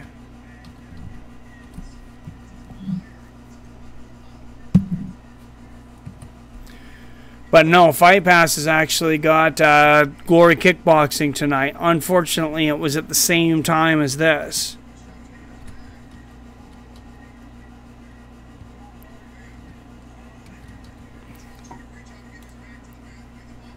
Oh, man, Brown's got Woods in a world of hurt down on the ground. Lands a brutal ground and pound. Oh, John sweeps him. Oh, Brown back on top now. Brown getting hooks in. Oh, big right hooks to the side here for Johns. A lot of hype around Elijah Woods' LFA debut with his brother doing so well, but Brown has really stuck him in his place. And he's got hooks in as Woods tries to stand up. But Brown's really got him in a precarious position. He's landing some solid strikes here as well. I got up around Montana Indians, so I enjoy watching one-on-one fights. Oh, grew up around. Sorry. You know, instead 12-on-1. Oh, God. Man, he has not given up hooks here. Elijah Woods trying to stand up. Oh, and Woods finally shakes Brown. Brown stands up there against the fence. Woods pushing Brown up against the fence now, eating a couple of elbows from Brown. So far, I really have to have Brown winning, Eddie Brown winning this first round. Still 2 minutes left, though, for Elijah Woods to turn it around here.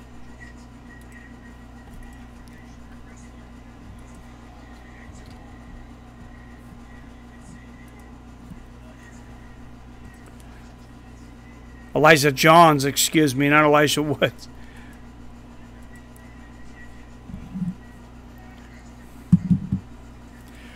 Elijah Woods was a boxer back in the nice, nice straight right hand there from Johns. Johns, he might want to keep it standing here now.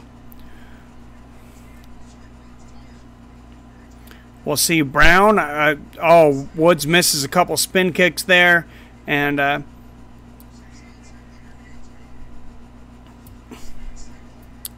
Brown lands a 1-2 there. Johns coming on top. Trying to take Brown down there, but yeah, I think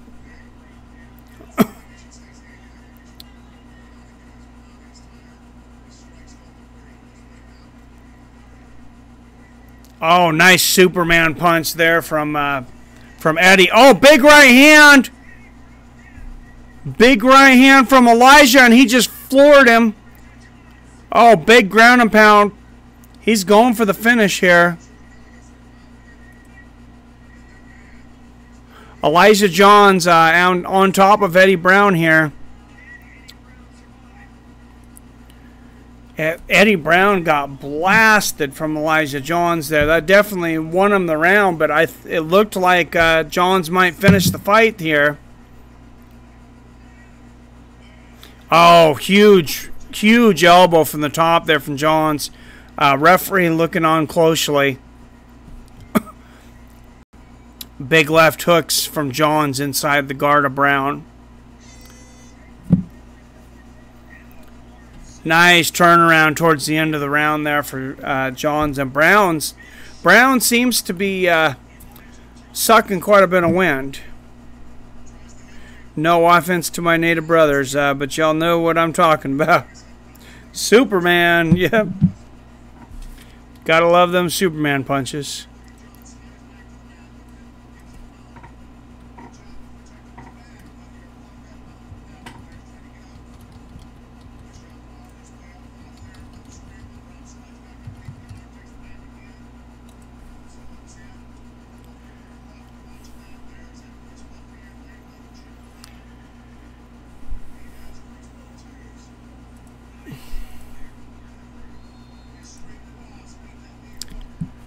All right, nice round. I would say they're 1 round apiece at this moment. What's up, Harvey Weinstein in the house? Everybody cover up.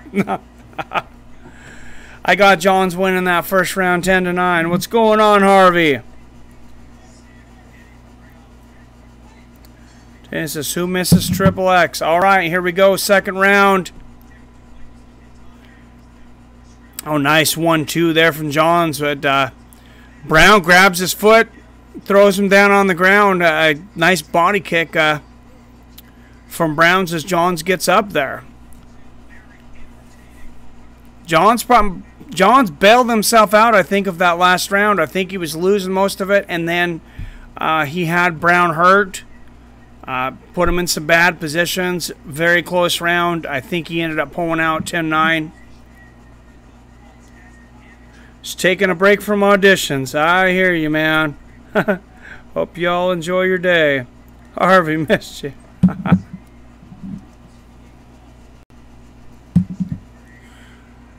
Oh, nice. Oh, nice straight rights from Brown there. Nice counter right over the top.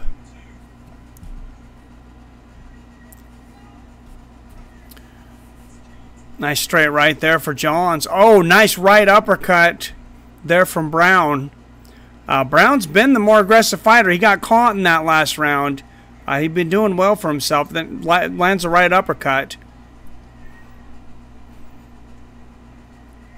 Nice low kick there from Johns. Johns, I was saying, his brother is Corey, already a champion here in LFA. But this is his LFA debut. Nice body kick there for Brown.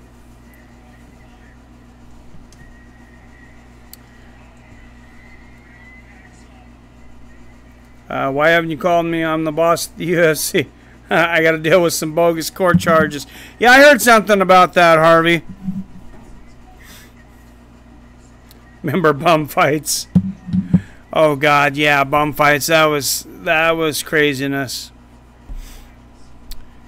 You guys want to see a funny story, or a funny video? Bum fights were interesting, but that guy, I don't know if you guys ever seen it. The guy that owned Bum Fights, he went on Dr. Phil. Dr. Phil, I think, was going to roast him and make fun of him for taking advantage of bums. Nice right hand over the top from Brown. I really do think Brown could catch Johns coming in and knocking him out. But so the owner and the guy who does these bum fights, they're showing these videos and the crowd's booing and everything. And everybody there, of course, they love Dr. Phil. They're shouting out his name.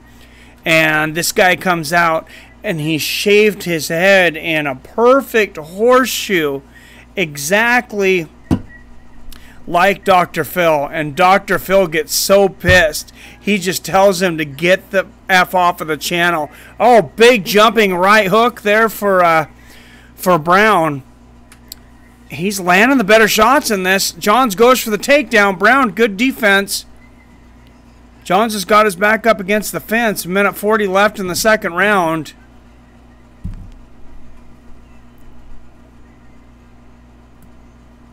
Okay, it's tough. Stay strong.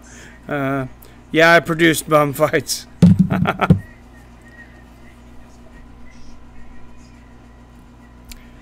And Johns. Oh, Johns' nice right hand out of the break. Oh, spinning back fist for Johns. He landed part of that, and then the 1-2 front kick to the body. Brown not backing off. Lands a nice right hook. Misses the uppercut. Looks like Brown is tired, though.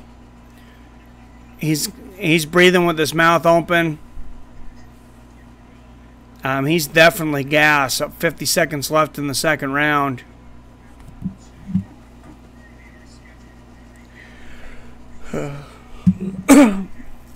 Well, Harvey, put together some good production for a fight between me and full-time MMA. Nice low kick there from Johns. I gotta say, I gotta give Brown this round. I'd have to say it's a round apiece so far. 30 seconds left in the second round. Another nice right hook over the top there from Brown. Oh, a triple jab lands for Brown. Great boxing. They exchange right hands in the middle of the cage.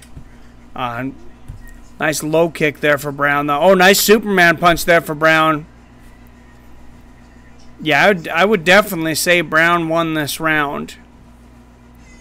Oh, nice leg kicks and a jumping karate kick there at the end. Misses for Brown. But that was some good stuff.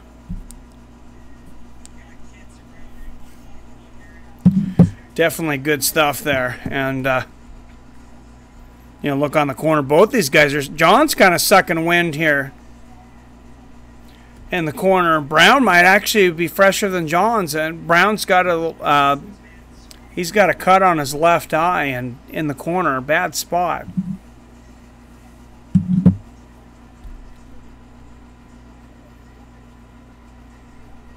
His corner, a corner of Elijah here, kind of whispering into him, trying to, like he doesn't want the corner to hear what's going on. He's got some kind of secret game plan, I guess.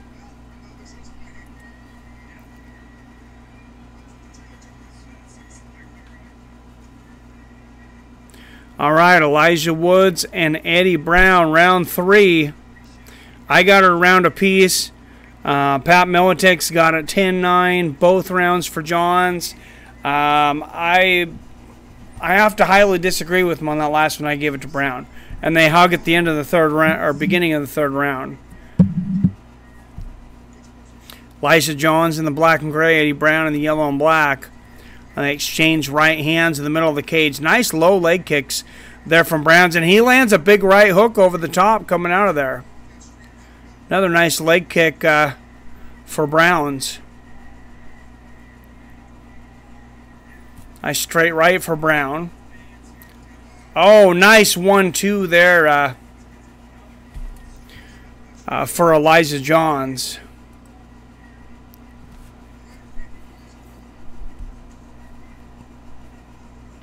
Oh, Brown. And they both land right hooks in the center of the cage. Brown lands a leg kick as well. Oh, and he flips out a front kick to the face, does Brown, and John gets out of the way fairly easily. Johns lands a front kick to the body. 4 minutes left in this third round. Nice leg kick there from Johns.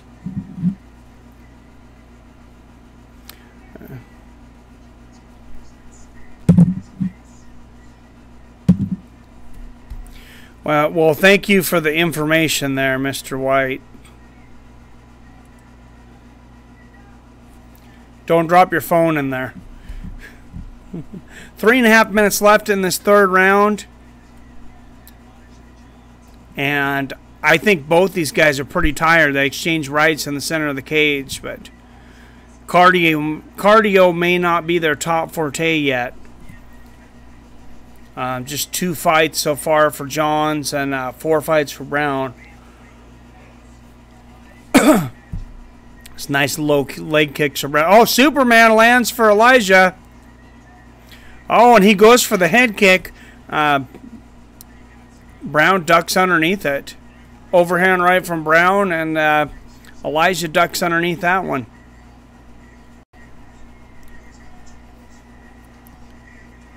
These guys getting a little wild here. They are rookies. Nice right hook over the top though there from Brown. He does have a tight right hook.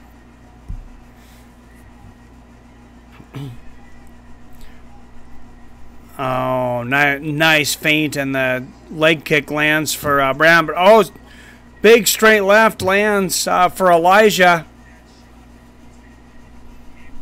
Brown goes with the head kick up top, misses. Oh, another big straight right for Elijah Johns. Oh, and the southpaw lands a couple of big lefts. You can see the swelling on the front leg of Elijah. Brown's really been punishing him with those leg kicks.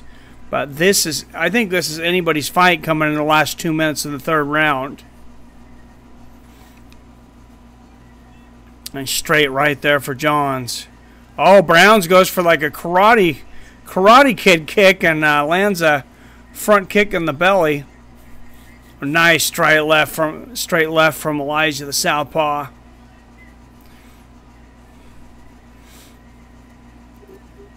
Oh, Brown with a couple leg kicks there. Brown, that goes orthodox more often than not, decided to switch up southpaw for this one against Elijah, and they exchange rights in the center of the cage here. What's up in Australia? What's up the Doral? Nice jabs there from Johns. He's going to have to do something besides jabs. Oh, Johns' big left hook over the top, and they exchange rights in the center of the cage. Minute left in this third round. Anybody's fight. Oh, big left hook there for Johns. Big straight right with the left hook behind it. He might be taking over this round. 45 seconds left in the third. I got it. Whoever wins this round wins the fight.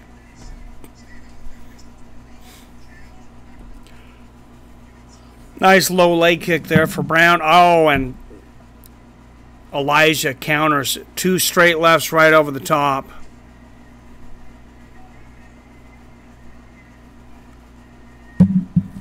Beautiful counters. 20 seconds left.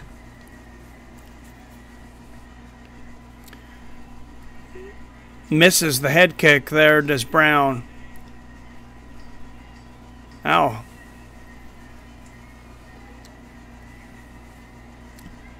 Whoa, Elijah barely misses the head kick there towards the end there. Brown ducked right underneath it. And that's a very close fight. I wouldn't be surprised to see a split decision. I think it goes Brown's way in his LFA debut. Or excuse me, not Brown, Johns' way. Elijah Johns, I think he wins in his AXS debut. Oh, how long till Jennerman? A couple more fights, man. So I was watching that round. So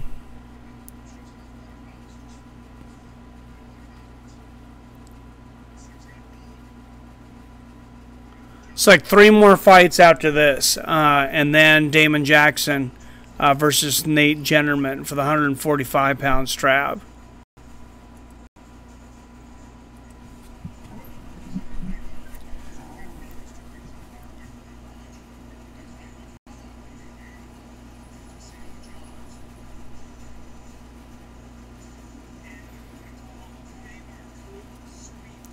Dude, that's hilarious. 5 hours left. Exactly, bro. Yeah, no, probably. I would say about an hour. About an hour till the main. Less than an hour before the main event. This is supposed to be 2.5 hours, so right around an hour, maybe a little less. If you think about it, there's 2 fights, not including this one, and then Mal's fight. And then it's the Jennings fight. That's at least 5 hours. All these fights are not on here. They're only TV scheduled until 8:30. I'll read out the TV card after the decision here. I think it's going to be a split decision, though. 29-28 Johns. 29-28 Brown.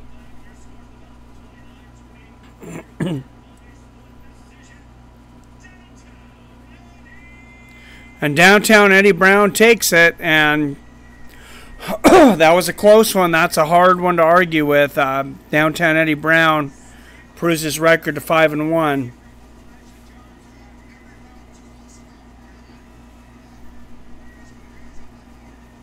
Pat Melitich actually scored that 3 rounds to nothing for Elijah Johns, but he admits every round was close.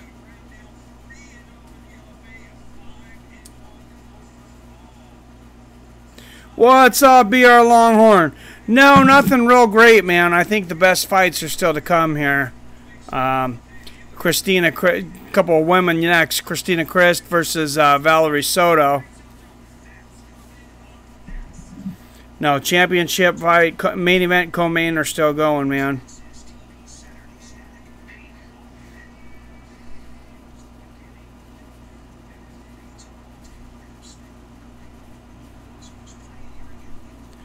Alright, guys, that Dana White guy was driving me frickin' nuts. I'm pretty sure he's that other guy I kicked out earlier. So.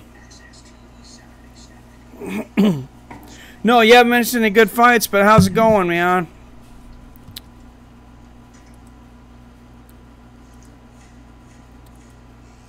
There's still fights left. Valerie Ann Marie Soto versus Christina Christ next.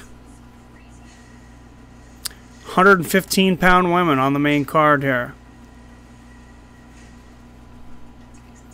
And Sean Spencer's fighting tonight. Levi Mal's, couple of top names. Hot. Baton Rouge is a sweat box. Oh man, I can just imagine. I'm sweating over here in Seattle. It's only 90, man. I got a little wall unit, but it doesn't do a whole hell of a lot in a 2,800 square foot house.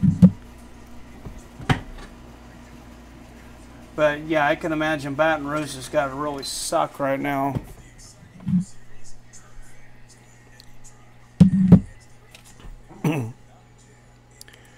I was gonna look at what the TV card is next, because I don't think they're showing everything.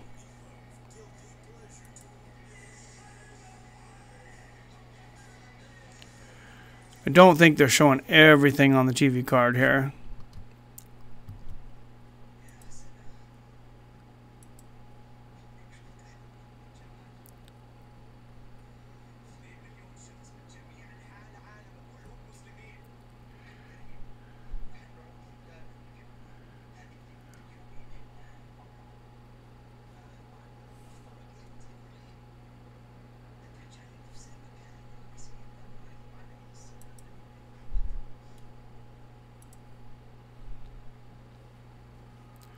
Seven.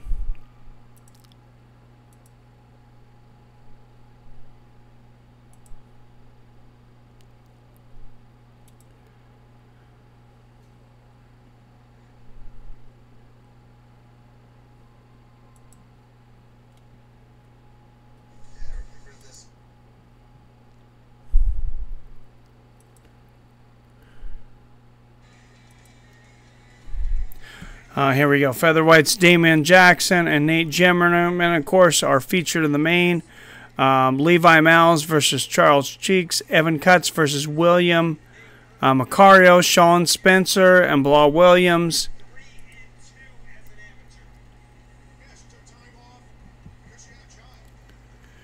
So, yeah, we got about 4 more fights. 3 after this. My hometown of Dallas.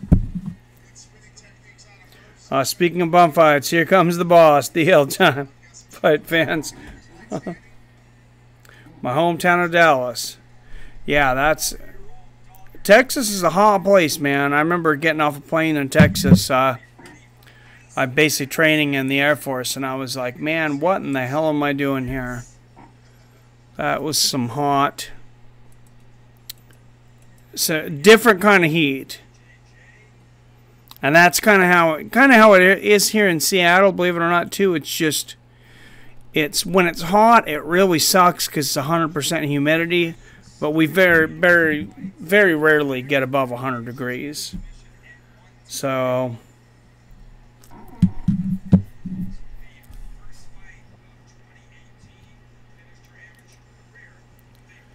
who's winning? Valerie Soto and Christine Christ are getting in the cage right now.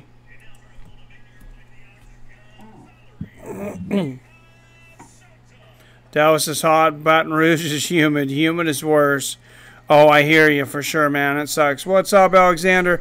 I can't show the fights, man. I can only do a live reaction. I'll lose my channel. They're on cable TV tonight. If they weren't with LFA, I probably could, but AXS TV will definitely go after me. Valerie Soto making her pro debut. At 115, making her way down to the cage right now.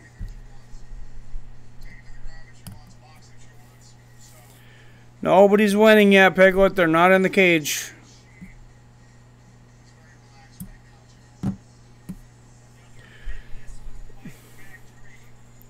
What's up, GTT?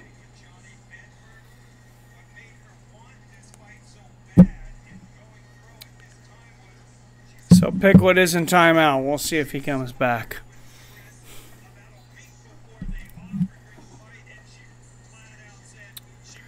What's going on, GTT?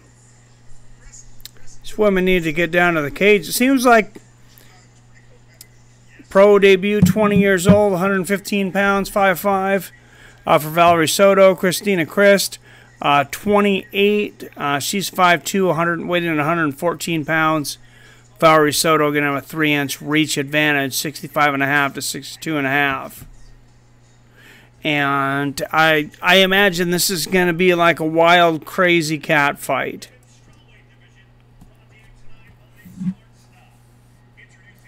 That's my guess. Mike, you're at 3.3 thousand. I was on board before you even got to 1K.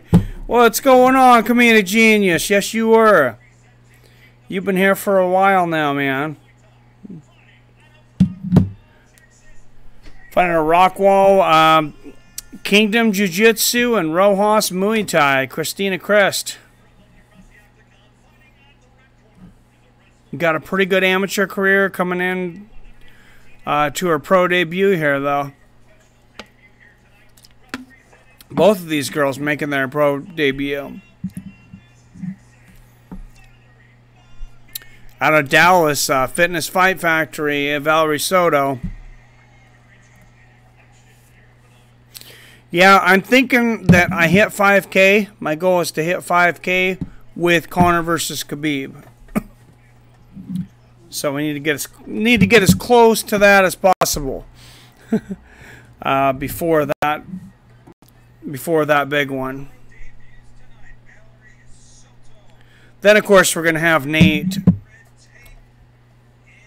versus Dustin Poirier.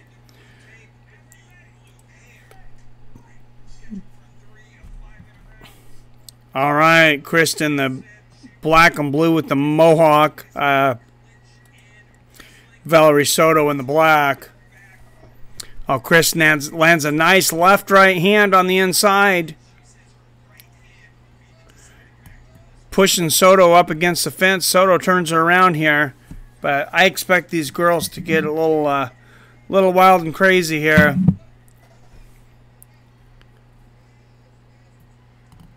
Oh, nice knees and hammer fist to the legs there from Soto.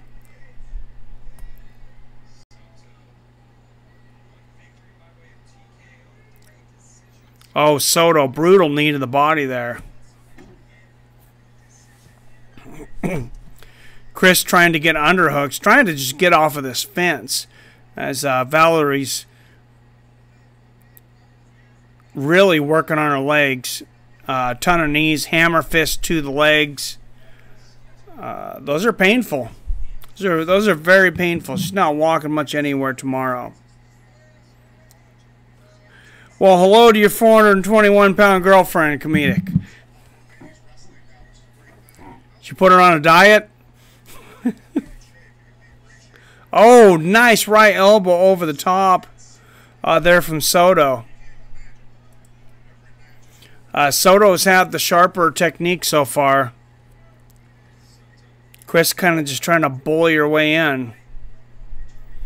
Oh, Soto goes for the takedown. Tries to lift Chris up a couple times. Good balance there by Chris. Nice knees to the leg there from Valerie.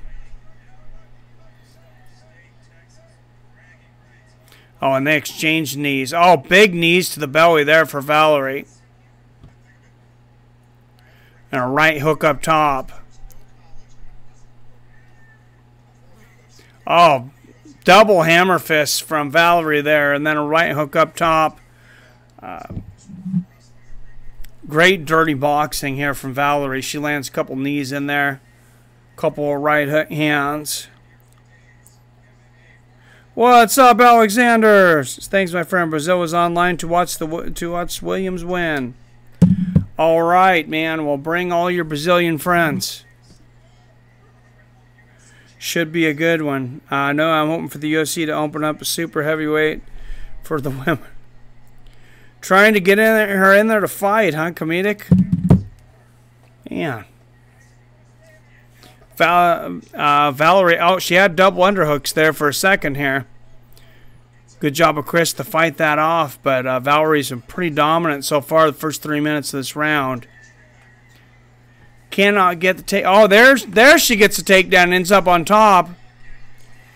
But Chris going for a heel hook. Valerie quickly transitions back around, and she's landing some brutal ground and pound now. Hammer fist to the body, which you don't see a lot of that. Oh, and then a couple of nice elbows in the ground and pound there for Valerie.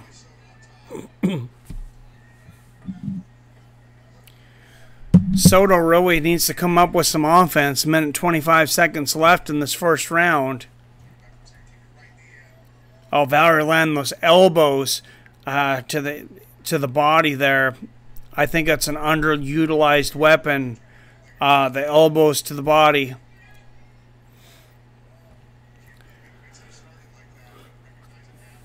Chris going for that heel hook again. She got herself in a really bad position the last time. She's going to try to get it, and she does again. And there's Valerie with those elbows to the body again. 7 of them on the ribs. Chris might be pissing blood tomorrow. A couple more body shots from the top there for Valerie. Chris still trying to grab that heel hook. Turns Valerie over. Valerie doesn't really seem to be in any trouble, though, and she just transitions into Chris' guard, where she's landing some nice ground and pound from inside the guard. Oh, big right hand over the top from Valerie as she turns to the side in half guard. Oh, hammer fist for Valerie. Alternating to the head and the body with the hammer fist.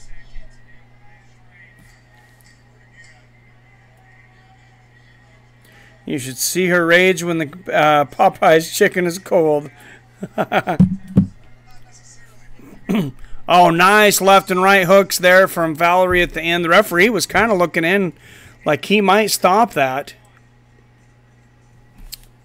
Dominating first round for Valerie Soto in her LFA debut.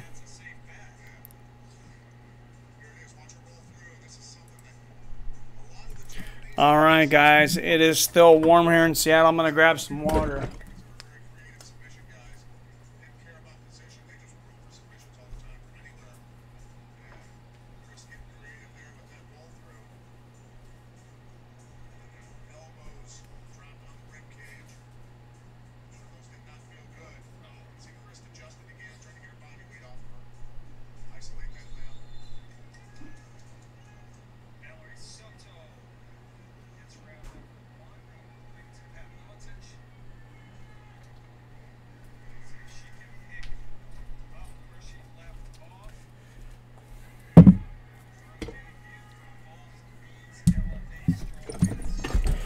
I did just start getting a Patreon set up, BR Longhorn. It's not completely set up, but yeah, definitely something I need to do. A nice body kick from Chris out of the break, but 1-2 for Valerie. Chris goes for the standing axe kick there. Valerie out of the way. Chris with a couple nice low leg kicks there. Oh, big 1-2. Big right hooks to the body there for Valerie. And right hooks in the clinch. She's got some great dirty boxing.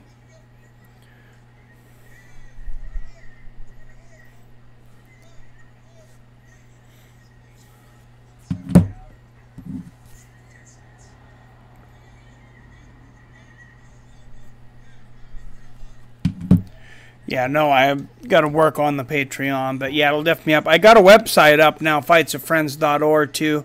As I put articles on there, I'll also do videos on those, too, and link the articles. Nice knees to the thighs there from Valerie Soto there.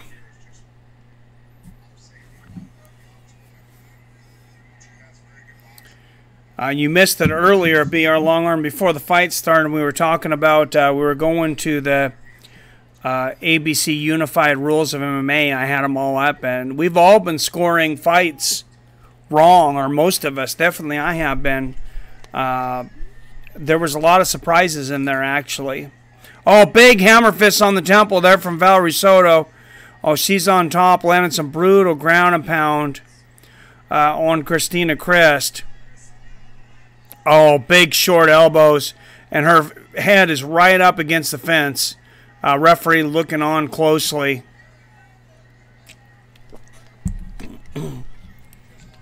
Big elbows to the body there too. This is kind of a mismatch so far. Valerie really beating up on Chris. Chris went for a couple heel hooks, but there was only one of them where I think she really looked like she might have had something, and I don't think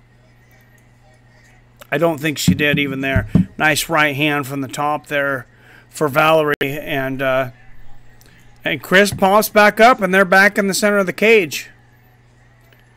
Oh, Valerie throws the 1-2 there, lands the left hook. Chris circling around, lands the body kick. Nice straight right there for Valerie. Valerie stalking, Chris waiting to... Oh, Chris throws a spinning back fist, and Valerie just counters the 1-2, powers through, and lands a left hook. Valerie seems to be the stronger fighter. And more explosive so far as well. Chris she'd like to get this fight to the ground, but she's having a real hard time with Valerie's strength. Oh, Chris trying to lock in a guillotine here now, though.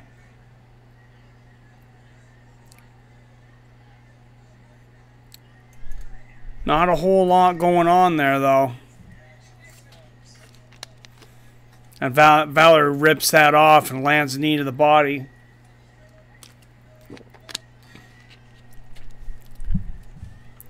Oh, Valerie goes for the slam again, but Chris, good balance to stay on her feet. Nice knee to the body again there from Valerie. Valerie definitely dominating. Having a hard time putting Chris away, but lands some big right hooks there.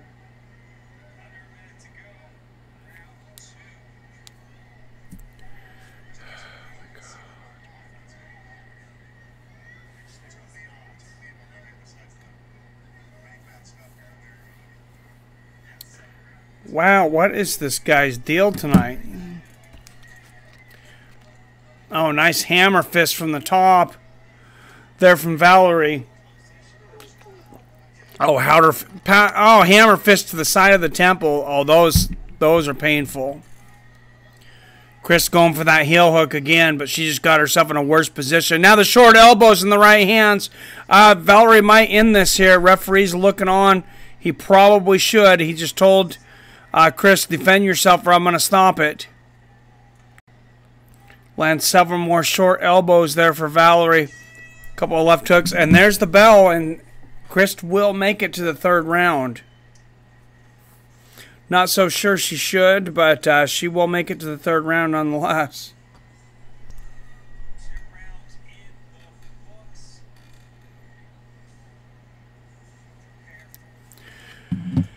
And we're going to the third round. I have it pretty dominating for Valerie Soto in her professional debut against Christina Chris so far.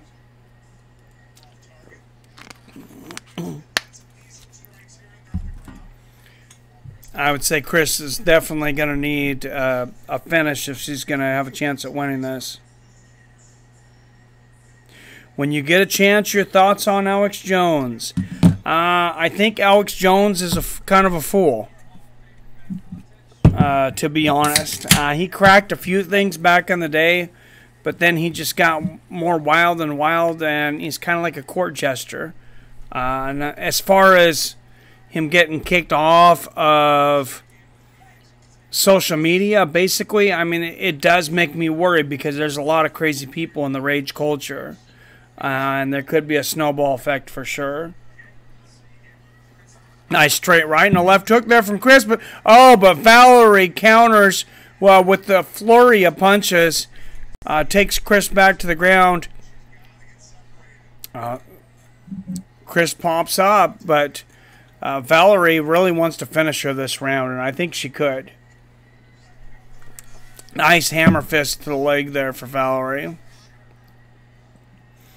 And I mean, Chris is tough. She's taking a lot of punishment, but Valerie just seems like a much more skilled fighter tonight. Nice knees to the body there for Valerie.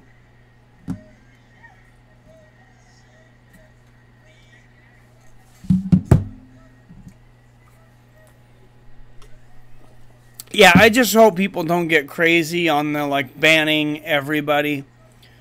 But, I mean, Alex Jones, he was just... I don't know if he was on cocaine or what in the world was going on with him, but he just kept on shouting out one crazy allegation after another. And honestly, I think he was entertainment there towards the end. Nice right elbow over the top from Valerie. And they exchanged knees. Couple of nice knees to the head there for Chris. And a knee to the body. What's up, UFC Prodigy? How's it going? How's wrestling? You in wrestling camp right now? Nice knee to the head there for Chris. And Valerie coming with those hammer fists to the legs again. Got Chris up against the fence, lands a right hook. Another nice right hand. Beautiful dirty boxing tonight there from Valerie Soto. Oh, and Valerie gets the takedown. She spins Chris around. Chris has had pretty good balance up to this point. But Valerie gets her down, and let's see if she can improve her position and try to get a finish here. Nice right hook for the to the temple there for Valerie. Oh, and she transitions to the side to control. This is not good for Chris. Nice elbows to the body for Valerie. Oh, and Chris hooks the leg and back to half guard.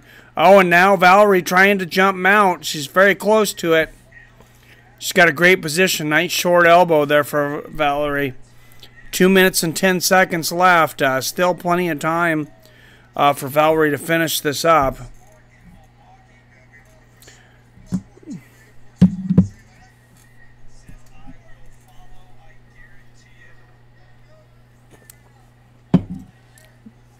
Nice left hooks to the body there from Valerie on the top. And some short elbows. Minute and 40 seconds left in the pro debuts of these two girls. So far, Valerie Soto has had the class.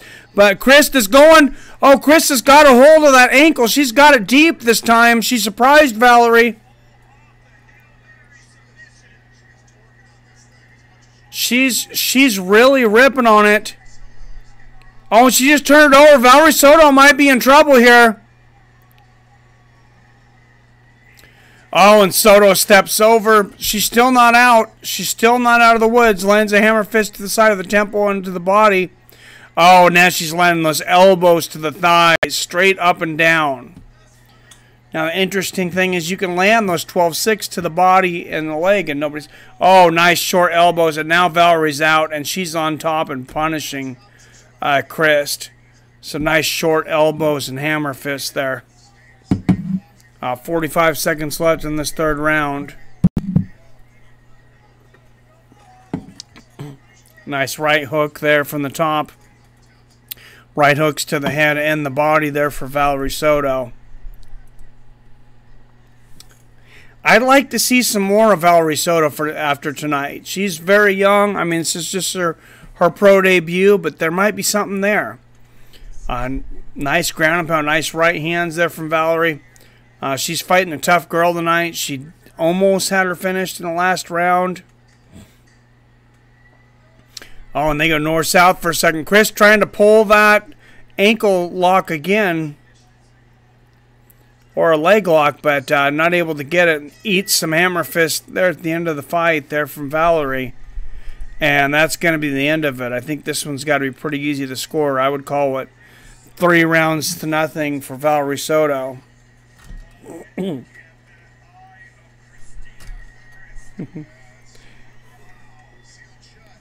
Well, very good command genius.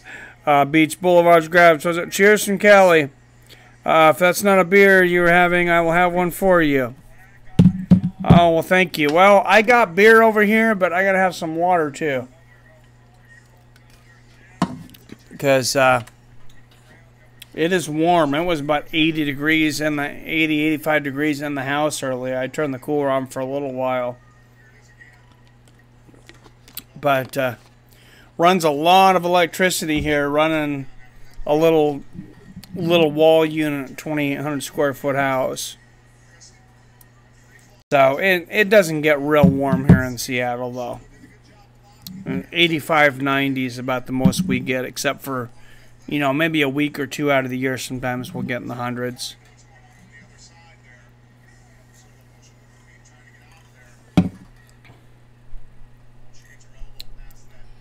Drinking water, beer and water, those don't click. Well, no, you got to stay hydrated, man. And Pat Militich has it 30-27, and that's the same way I have it. Christina Chris, she's got a nice black eye to show for her efforts. Not a whole lot else, though. And it's a unanimous 30-27 across the board for Valerie Soto. Good debut. She wasn't able to get the finish, but I was impressed by some things I seen there. Mikey question, how far are you from the next Netflix doc, Wild Wild Country? I've not heard of it. Netflix documentary, Wild Wild Country. Where's that at?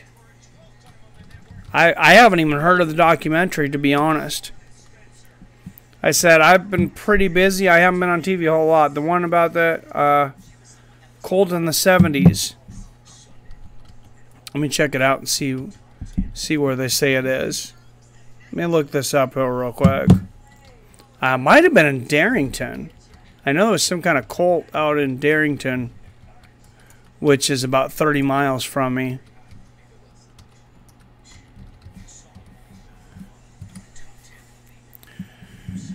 JT360 Gamer, he's from this area. He's not too far from me, but controversial guru builds a utopian city in the Oregon desert. I'm not very close to Oregon. Interesting, though. Docuseries chronicles the conflict which leads to the first bioterror attack in the United States and a massive case of illegal wiretapping. Huh. I'm going to have to check it out when I get a chance. I'm behind on Castle Rock right now, that new series, Stephen King series. That's pretty sweet. I watched the first 3. 4 still sitting on there, though, and 5 just dropped yesterday. My daughter's been wanting to watch it with me, but I'm about to stop waiting for her because she's never home. She started wrestling camp. Just signed up for swim and everything else. So, yeah, she's never here. I'm just going to watch it myself.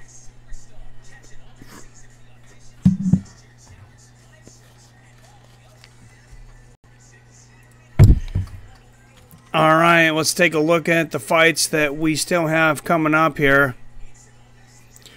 Sean Spencer, 12-6, welterweight against Bilal Williams.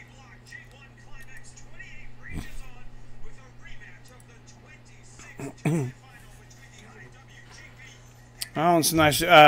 Japanese wrestling after this. That's interesting. I never end up having the time to watch that kind of stuff, but the commercials are kind of funny.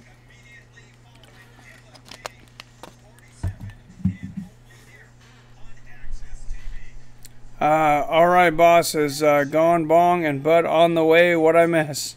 You just missed one women's fight, I think. Sean Spencer and Bilal Williams are coming down to the cage right now, welterweights. No finishes so far. There was a lot of finishes the last time I watched LFA. Maybe it jinxed me because I'm streaming it, but I think there's a good shot at seeing a finish right here, though. Williams, 8-7, 4 knockouts, 2 submissions, 2 decisions. He's lost 3 by submission, 3 by decision. He's been knocked out once. Combined record of his opponents have been 123-73. This is his second fight in 34 days. The guy needs money. He's had to fight, you know, often. That doesn't always give you a lot of time for training camps.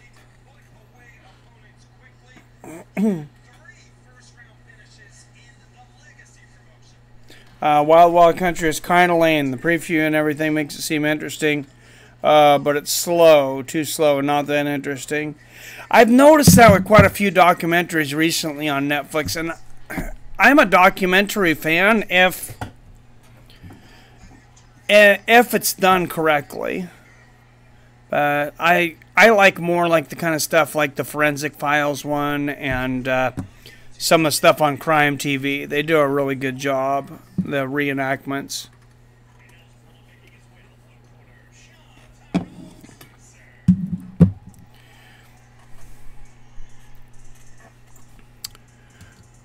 All right, on his way down to the cage right now, Sean Spencer. He should come in a pretty big favorite, I think, for this one. 12-6 out of Fortis MMA. 12-6, 8-fight UFC veteran. Of course, Sean Spencer used to be in the UFC. He's got 3 subs and a knockout to his credit, 8 wins by decision. Combined record of his opponents, 222 and 106.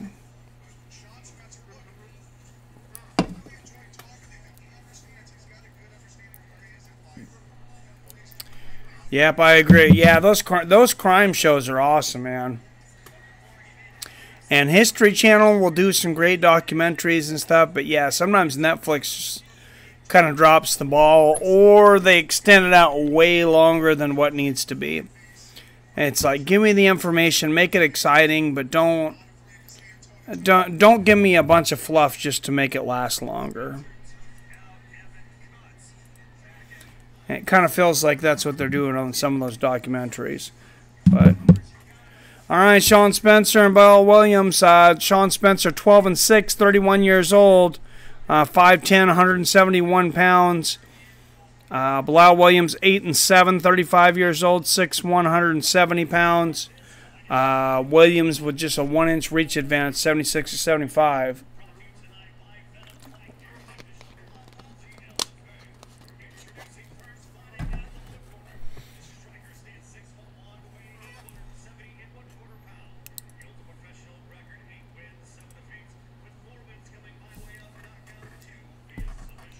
Six foot 1, 8-7. Bilal Williams fighting out of McKinney, Texas. He does not fight out of a camp. He's an independent fighter. Maybe he should look at joining one. He really needs a win. And Sean Spencer, a lot of times LFA fighters are guys on their way up. Sometimes they're guys on their way down or trying to get back to the UFC. That's Sean Spencer, of course, the 8-fight UFC veteran. Getting a little older, but would like one more crack at the UFC. Let's see if he can be impressive tonight.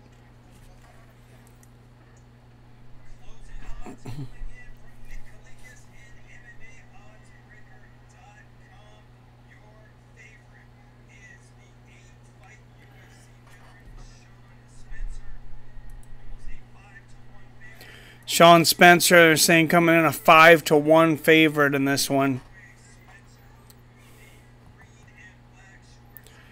Spencer in the green and black. Bilal Williams in the red. Oh, nice right hand over the top there from Spencer.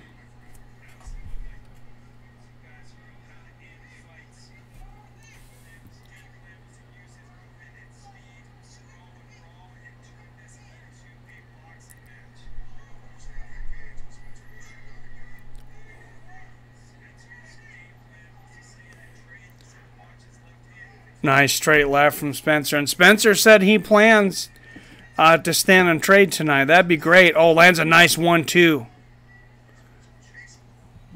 There to Spencer. Your guess on how much McGregor will make? At least $25 million. The Clown, what's going on? Good to see you again. Hell yeah. Hey, thanks for coming in. Good to see you, man. Oh, nice right hook over the top.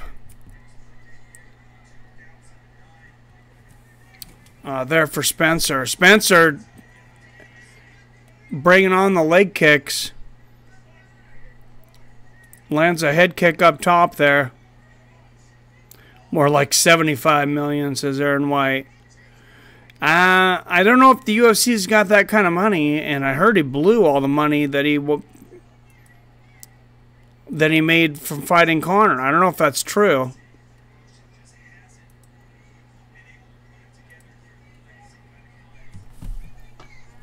Oh, nice straight right again there from Spencer. Williams moving forward with that jab, but...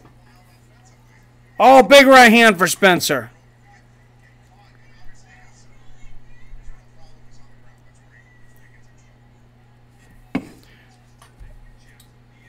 Another right hand from Spencer.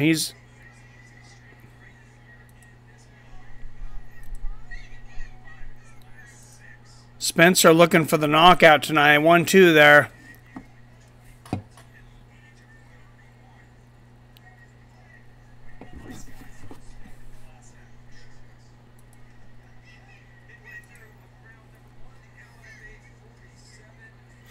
Oh, nice jab and right hook to the body there for Spencer. Goes to the takedown. Oh, nice straight left hook. It's like a jab, and he turned it at the end into a left hook and a right hook there for Spencer.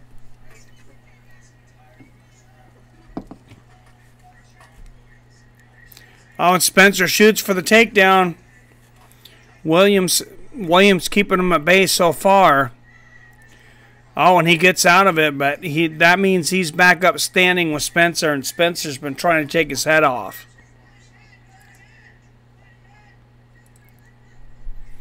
He might have been better off on the ground. Nice double jab. Oh, and a big overhand right from the top from Spencer, and overhand right from Williams lands. And Williams smiles, lands a couple jabs there. Oh, big left hook and a right hand there from Williams. Spencer might have woke him up. Williams with another left hook. I'm guessing 35 to million plus pay-per-view, says Comedic. What's up, First Last? I'm good. How are you? Yeah, that's about right. I guarantee 30, 40 million and then pay-per-view back end. Yeah, I would be very surprised if it's not the biggest selling pay-per-view of UFC history. In UFC history. Oh, nice left hook and a right hand there from Williams. Nice left hook there from Williams. He really turned it on in the second half of this round. Spencer been putting on the pressure early. Landing quite a few shots. Williams getting the better of it a lot of the first round here. A lot of the end of the first round. Oh, nice right hook there from Williams. Spencer shoots for the takedown. Oh, and he's got Williams up in the air and slams him. And that is scoring. That is not a do-nothing takedown right there.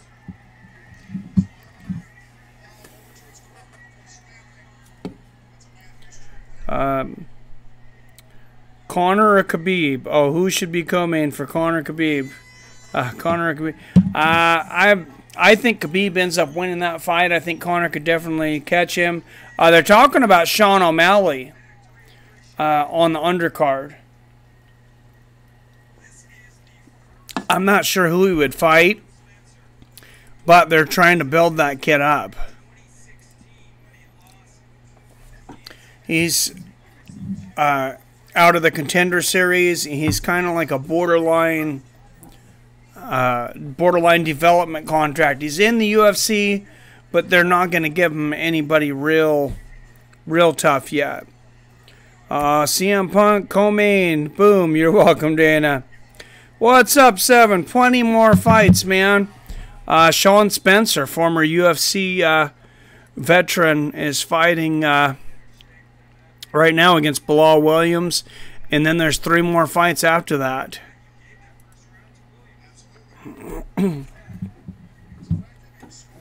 So you showed up with plenty of time, man. What's the date for Connor's fight? It's end of October.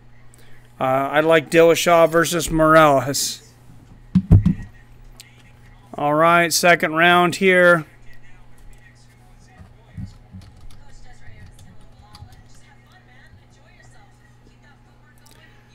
I know I had the actual date up here. October 6th is the official date for Khabib and Connor. So less than 2 months away. And I got some work to do. I have a goal to go over 5,000 subscribers for Connor versus Khabib. That should be our biggest streamer. Oh, big right left hook for Spencer on the way in. And Bilal lands a 1-2 back. Oh, spinning kick to the head from Bilal. Right left hook. Sean Spencer is hurt. Oh, big shots to the temple from Bilal and a right hook. Oh, Sean Spencer is just about out on his feet. Left, right hook. He's out of there. Huge upset. Sean Spencer was the 5-1 odds. Bilal Williams just knocked him out. Crazy. Wow. Great win for Bilal Williams.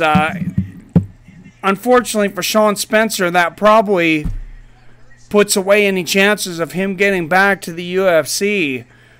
He's looking concussed over there in the corner. I'm not really sure he knows where he is. Bilal Williams just exploded. If you're not watching this, it's on AXS TV. Straight left hook. Oh, just left hook counter right on the chin. And then he lands about 6 left hooks on the ground on the counter. Big right hook to the temple. Oh, another big left hook. And Spencer just covering up there at the end. Huddling like a turtle. He was ready for it to end himself. I don't think he really knew what was going on. Yeah, Williams landed some brutal shots. A couple of really big left hooks and a right uppercut in there.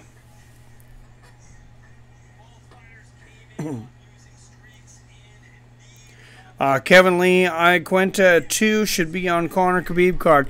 That would be good. In honor of Casual Friday, I got my Limbo Slice Tap Out shirt with the matching shorts. Bong by Roar. Bud Super Silver Haze. Pretty sweet, man. October 6th is UFC 229, yes. Kimbo, Exynos. Now I know who you meant.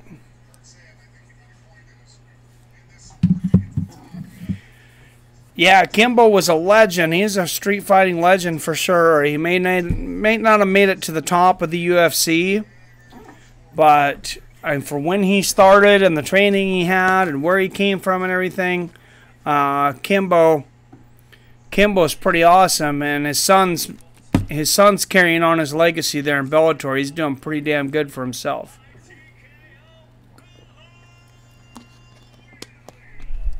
Winner by TKO, Bilal Williams.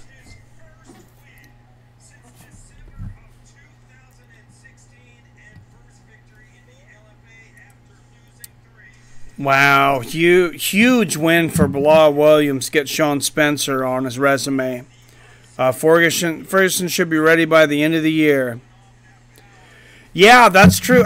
Ferguson, I believe, said he's ready to go. I'm not sure that that's really the case, that he should be stepping in there already. But he's close. He's close. I'd love to see him and Kevin Lee in the co-main for Conor and Khabib. But I don't think he takes that fight. I don't think there's a lot for him to gain by beating Kevin Lee again. And Kevin Lee is a tough SOB. Let's see what we got. 3 more fights tonight. Coming up next, 170-pounders. Ramiz Brahimaj, 6-1, versus William McConnell, 9-3 out of Brazil. U.S. Against Brazil.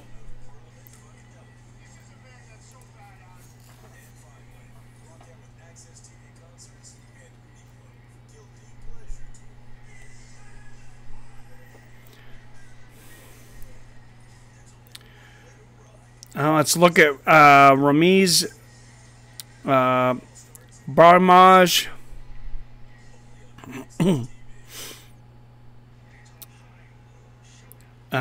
Had three amateur fights he won. That's always a good start.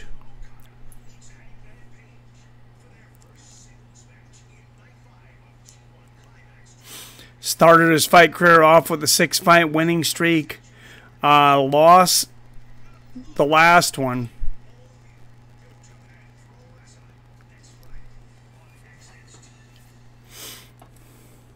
So he's coming off the first loss of his career.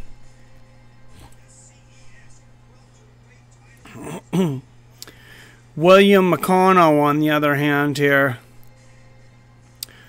He's coming off a 2-fight win streak. First round knockout of Bojan Kozadnar, and then a split decision win in his last one over Henderson Ferreira. Ferreira 8-3. But he started out of his career on a tear.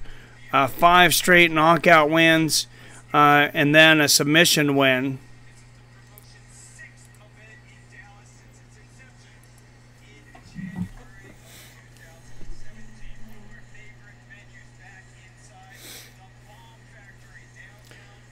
I hope he is fully healthy. Yeah, I hope he wouldn't get in there before he was fully healthy. That was a damn tough injury.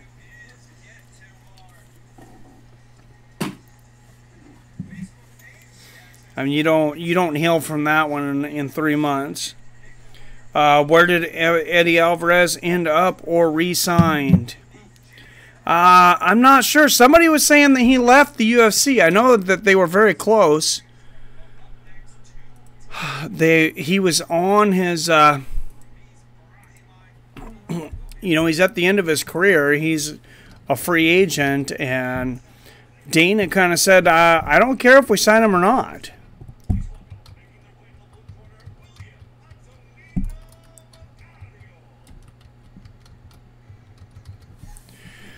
Of course, he sued to get out of his Bellator contract the first time around, so it would be kind of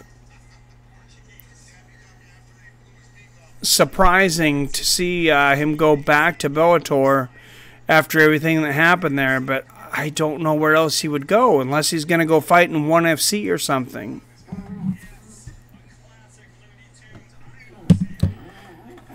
William Macario, 9-3, 4-fight UFC veteran, 6 knockouts, 1 sub, 2 decisions.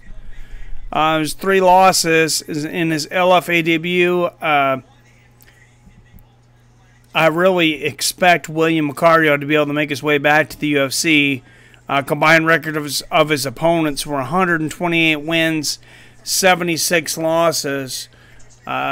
An impressive win tonight will put him on a path, I think, back to the UFC. Won a couple impressive times over here in the LFA, and he could definitely end up in there.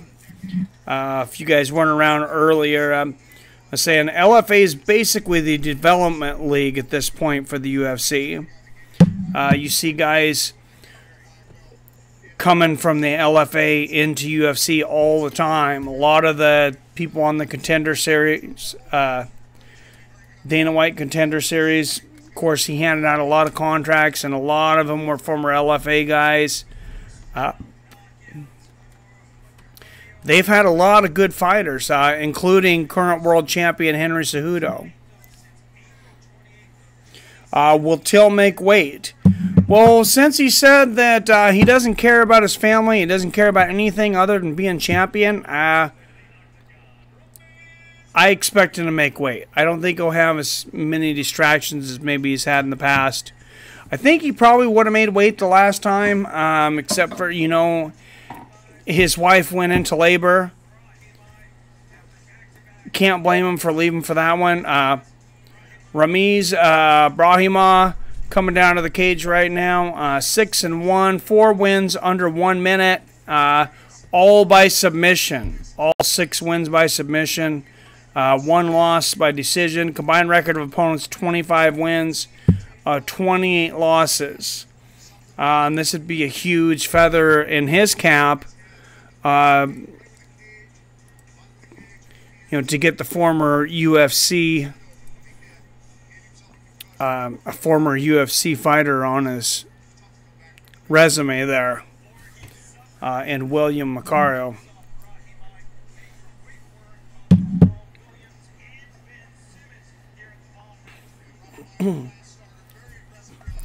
Now, I expect Macario to win.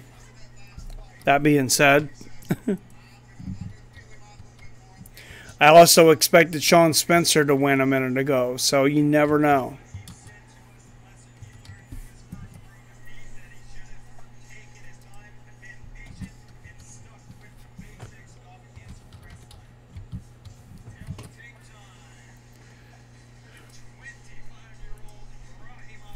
All right, Rahimaj, 6-1. Like I said, 25 years old, 5'10", weighted 171 pounds. William Macario, 9-3, 27 years old, 5'11", 171 pounds. He'll have a 2-inch reach advantage, 75 to 73.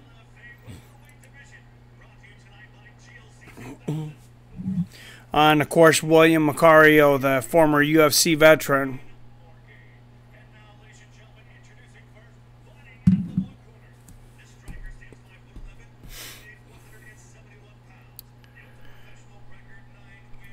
All right.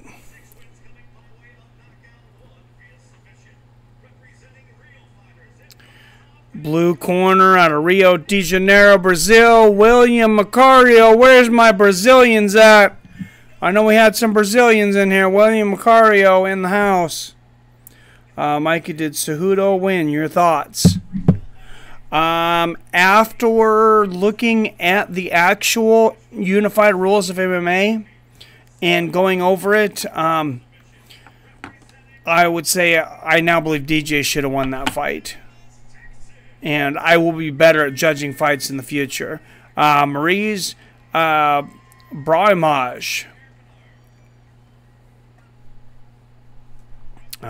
Aaron Maynard, the referee.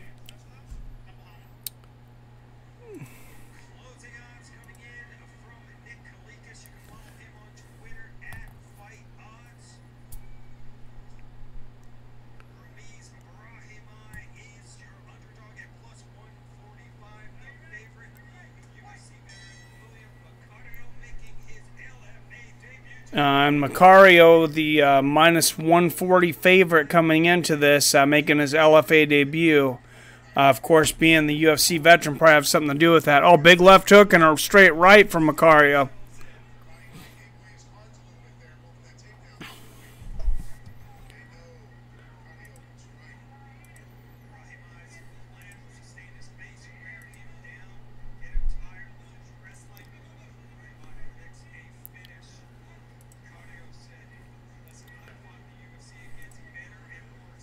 Nice straight right from Brahima there. Oh, big right uppercut lands there for Renato, though. Oh, and a bit nice takedown. Excuse me, William Macario. And Rahimon pops back up. Macario looking pretty explosive, though, here at the beginning of this first round. Landed some knees to the inner thighs there for Macario.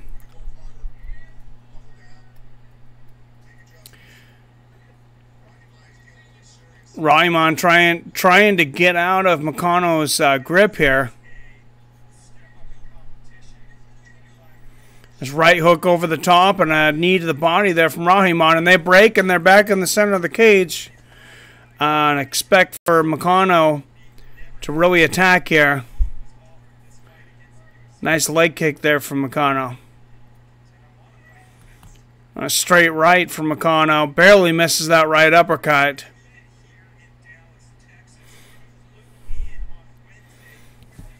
Rahimon actually a slight favorite against the UFC veteran Makano.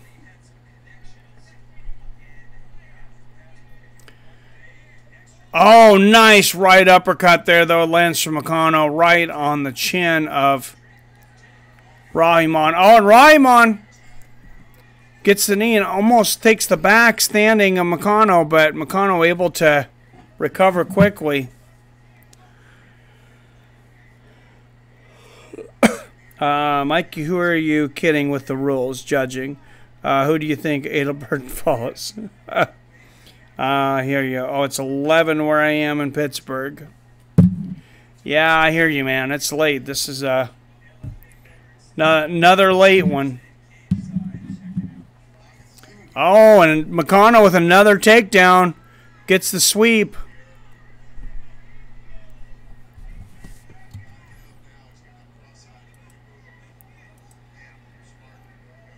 As he pushes Brahima up against the fence. So Brahima pops back up. Right hand on the fence by Makano. Minute 45 left in the first round.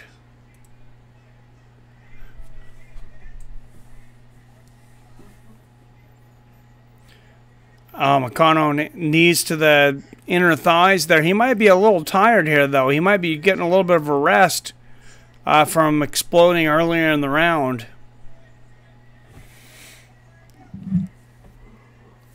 Minute 20 left in the round, and they break in there in the center of the cage, and straight right lands from Makano.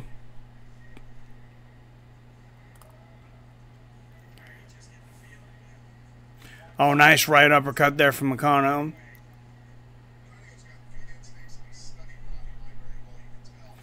Minute left in the first round. Oh, big left hook and a right haymaker. Oh, big right uppercut from Makano. He might have been upset coming in a slight underdog tonight too, and he is tagging Brahima. Oh, beautiful right uppercut from Makano.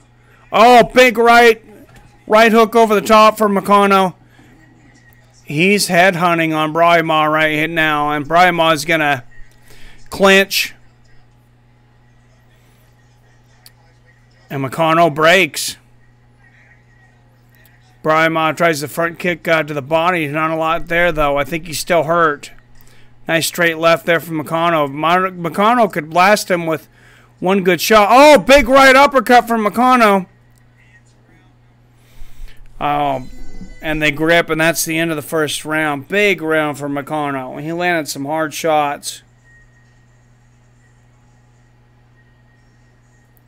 It's 10 in Chicago, says Genius. I heard it's Tuesday, 2019 in China. No, I don't think so. I'm watching stupid movies right now because everyone Armpit and me sucks at picking movies. Who is Makano? Macario.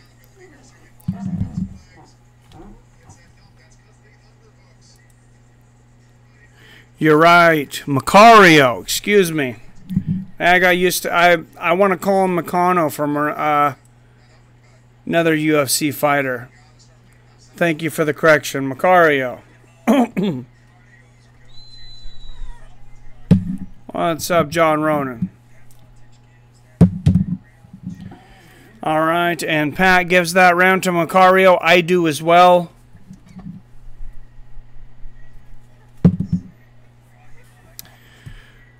All right, second round.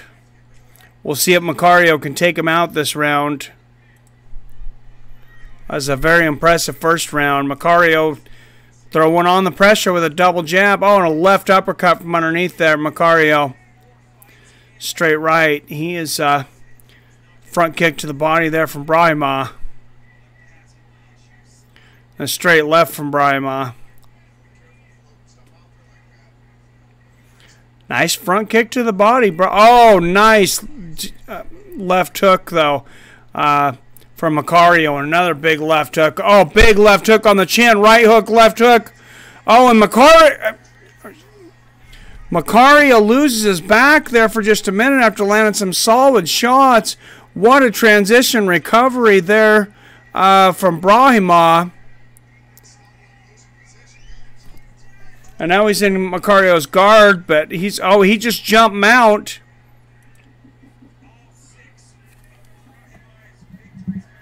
Brahima in full mount, all 6 of his victories coming by submission.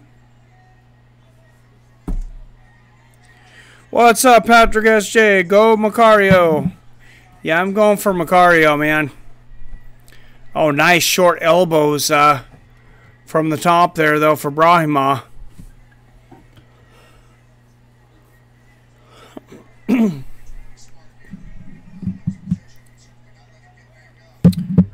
Brahima just leaning on Macario, trying not to waste a lot of energy, just picking his shots.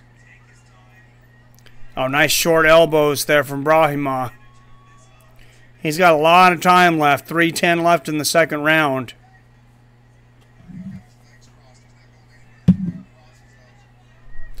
Nice right hands there from Brahima out of the ground and pound. Macario needs to get up. He definitely won the first round. He was looking at... he was winning this second round. Oh, big short elbows there from Brahima, though. 3 in a row. He's just looking up at his corner asking what he should do. And I think maybe they told him to throw some short elbows. Oh, there's a couple more right to the temple of Macario. That's brutal. Oh, and he goes for a guillotine and pulls guard.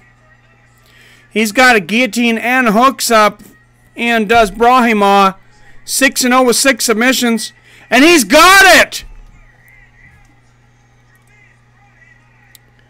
Incredible. Maurice Brahima submits UFC veteran William Macario after Macario came out with a dominating first round. His 7th victory and 7th submission for Brahima. What a skilled choke. What movie? What beautiful choke. That was a great move. We got the co-main and the main event coming up.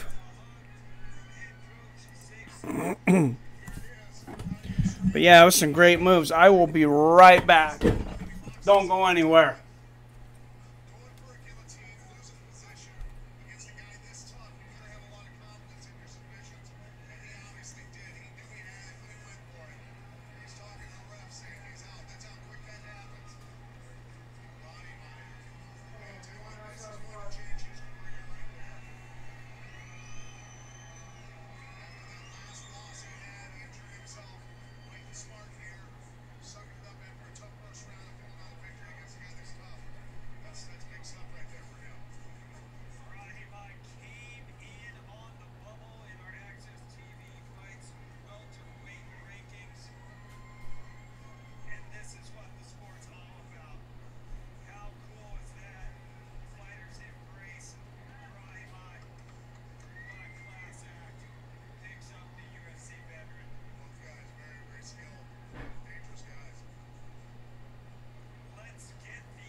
fight is over. Yeah, the fight is over. Macario got choked out, Patrick. So, yep, wins by submission. Brian won by a guillotine choke.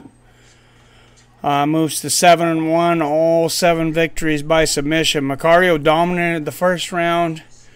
Was doing good in the second, but Brian has got some slick submissions. End win fight. Yep. At the co-main event coming up next. Levi Miles versus Charles Cheeks.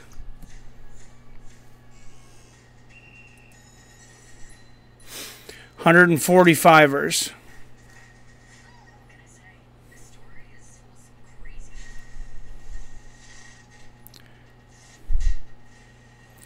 Levi Miles 9-3.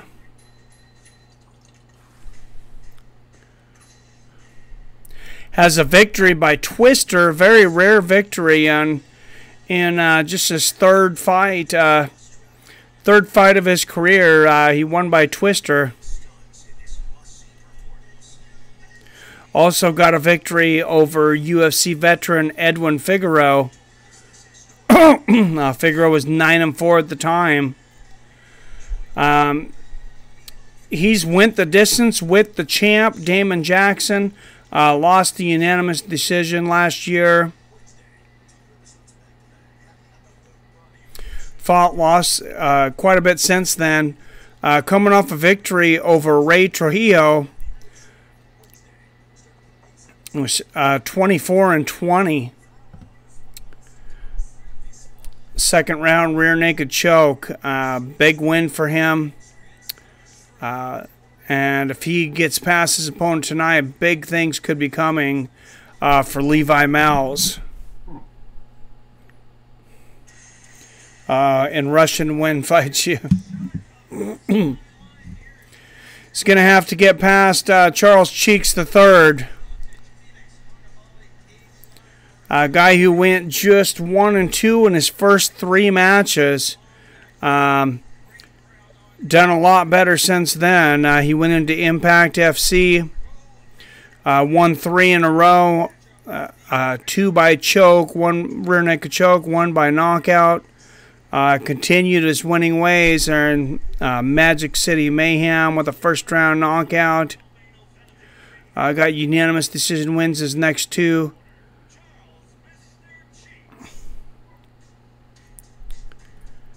Had a few chokes since then along the way. Like I see, and he's coming off a unanimous decision win over Rivaldo Jr. at LFA 35.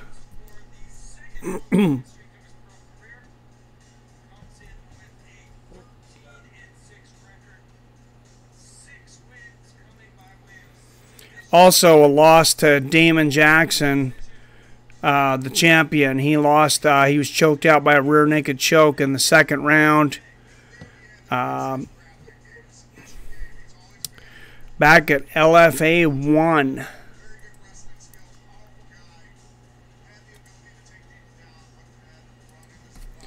All right, I gotta let the dog in, guys. Be right back.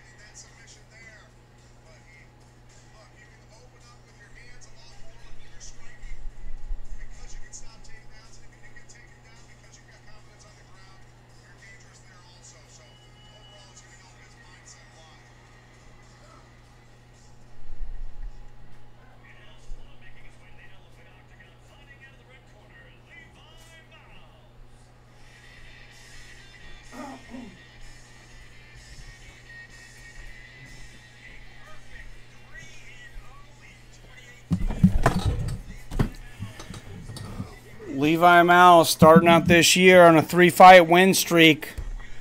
9-3 combined records of opponents. 77 wins, 59 losses. This is a guy who really pushes the pace.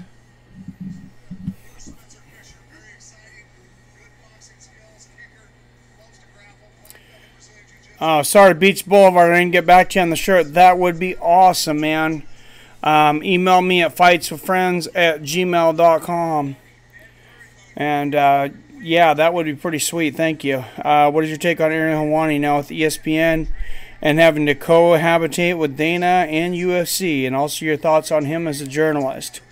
It'll be interesting to see how much interaction he actually has with Dana White and the UFC, since they haven't made it there to the ESPN yet. They're still on the Fox contract.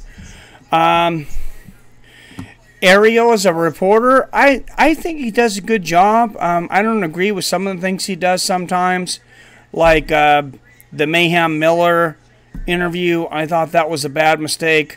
Levi Miles, 9-3, 23 years old, 5'7", 145 pounds. Charles Cheek III, 13-6, 30 years old, 5'7", 145.5. Reach is even. LFA co-main event. Not a likable guy, but great at his job. That's a good way of putting it, Community Genius.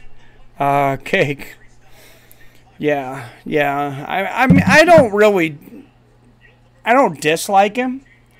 Yeah, I said I think he does a good job. I think he really cares about the fighters. Sometimes they may not go about it the right way, but I mean, I think his heart's in the right place. And I was watching him on ESPN actually a couple days ago in those first shows with Chael Sonnen. He came out pretty flat.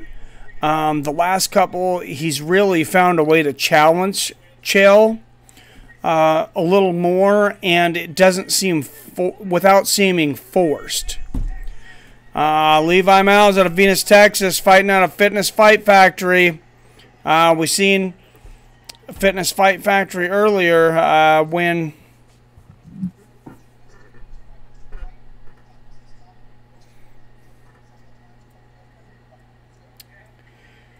I am a triple XL, sir. What happened to Robin Black's channel? I don't know. I hadn't looked for it for a while, but I didn't realize it was gone. All right, here we go. Co-main event. Charles Cheeks in the black. Levi Miles in the red and black. Oh, nice left hook and a straight right there from Levi. Oh, strong sweeping leg kick there from Charles and a straight left. And another one. He's got some massive leg kicks. He almost took Levi out with both of those leg kicks. Well, Charles swinging for the fences. That left hook and misses. Oh, and a nice 1-2 counter there from Levi. Levi was waiting for him on that. Charles got too sloppy. DM can't find these fights anywhere. They're on AXS TV in the States. But, yeah, I'm not sure where they're at, where you're at. Sorry, Seven. Oh, big right hand there from Charles. He misses the left hook, but lands a straight right over the top. Oh, big left hook from Levi, though. Levi lands some solid bombs.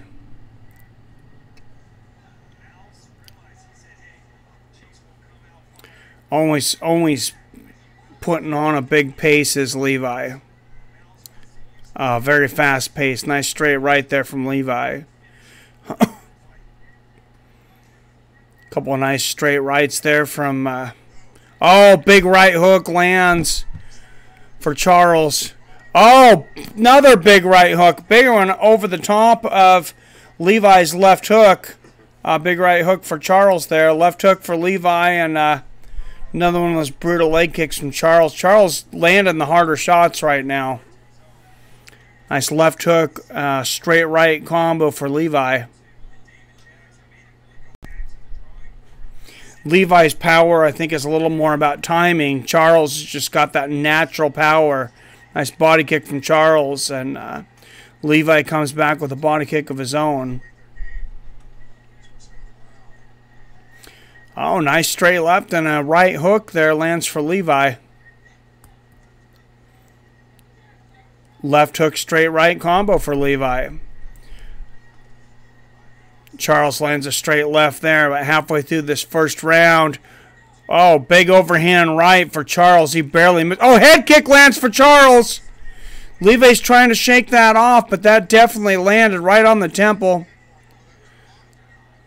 Levi throws a 1-2. Oh, and Levi lands a right uppercut and left hook, and Charles might have been shook a little bit there.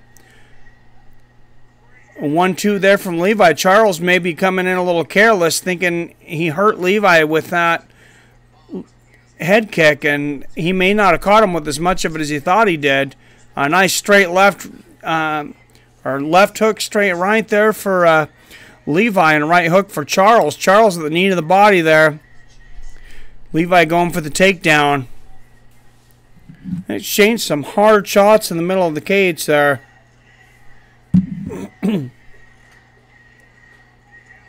Oh, nice knee to the body there from Levi. Couple of them as he presses Charles up against the cage, and the crowd shouting Levi. Couple of right hooks up top for Levi. This is a very even first round so far in this co-main event. Gene said, what I hear is UFC complaint about him using their footage and got him banned, but not sure. Thought you'd know. I didn't know. Oh, big takedown there from Charles. And Levi pops right back up.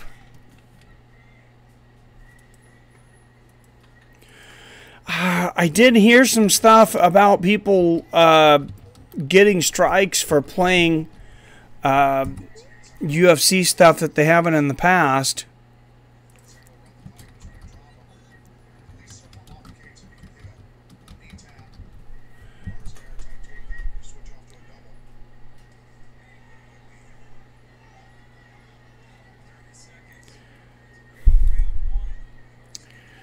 All right, they're standing in the center of the cage here. 20 seconds left in the round. Straight left for Charles. Oh, Levi, right uppercut and a big right hook over the top. Throws a head kick. Charles blocked most of that.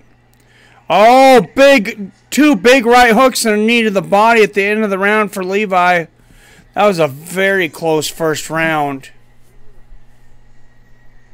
Wow. That was a great first round. Yeah, I don't know. I know a lot of stuff from the UFC, even interviews and stuff now. People are getting pulled for, and now people can't comment on things if they share parts of Ariel Helwani, like his guests and different things. It's on ESPN, guys. You're going to get flagged, and people are. So you got to be careful. I think you have to just come up with your own thing.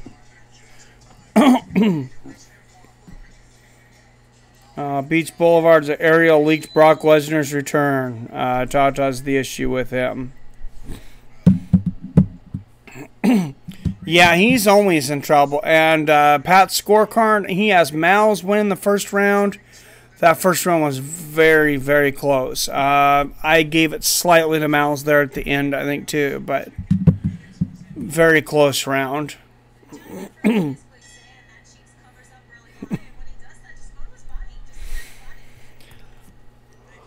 Oh, Levi, big straight right at the beginning of this round, and he's got Charles' back. He's going for a rear naked choke.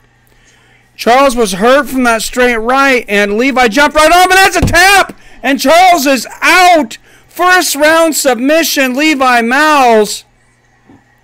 Huge 1-2 straight right.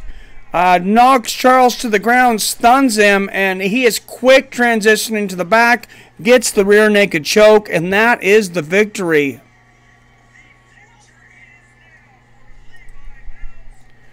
Wow, Levi Miles. 4 in a row. He's probably got a title shot coming up, and he could be looking at a shot at the UFC. before too long, because this guy's got a couple good names on his resume. One of them, his last fight, a rear naked win over Ray Trujillo, former UFC veteran. Also got a win over Edwin Figueroa.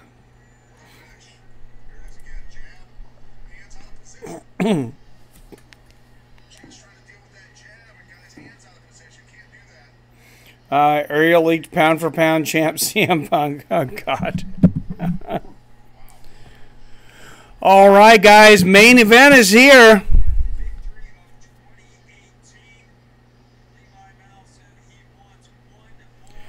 It's 8:26. AXS TV is supposed to move to Japanese Pro Wrestling, but they're going to have to wait.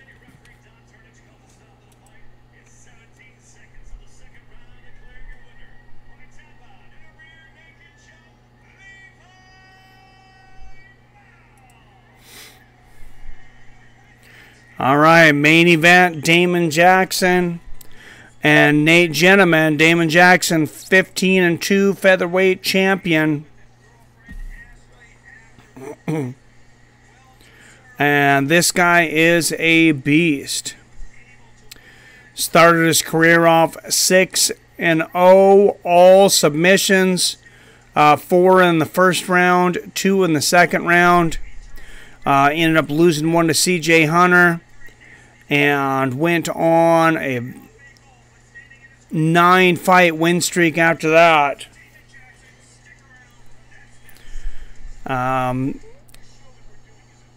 One of them in Bellator, 3 of them in Legacy, which made he made it to the UFC at that point. Unfortunately for him, he ended up drawing Yancy Medeiros. He made it to the UFC after beating Leonard Garcia, former UFC veteran at Legacy FC 33. But Yancy Medeiros was the welcoming party, and he choked him out. Reverse bulldog choke, second round.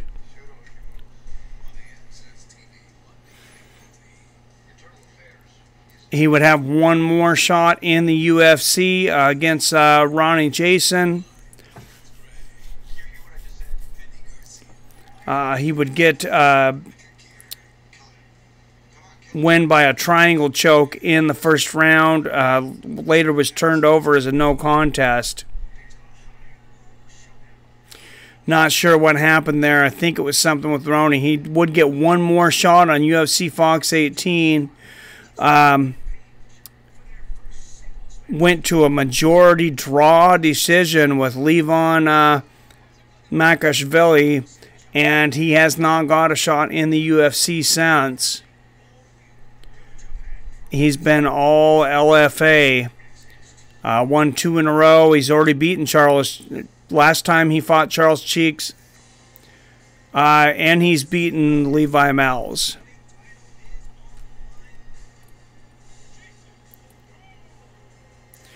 Both of them. And he's going to be looking at his shot to get back into the UFC.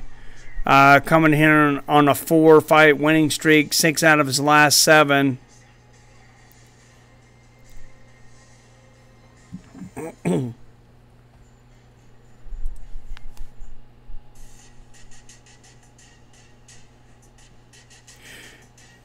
Yeah, Axis 340 on DirecTV. I think DirecTV might be the only one that's got it. I'm not sure. But listen here. Ain't got shit. Sorry, 7. That sucks, man. It's getting harder to find streams out there. What I hear, I don't really look for many of them. I just end up paying for them anymore. DirecTV now is not a bad deal, though. At least here in the States. It did just go up on me to $35 a month, though, which is, I was paying $10 a month with my AT&T deal, so that's a pretty big jump.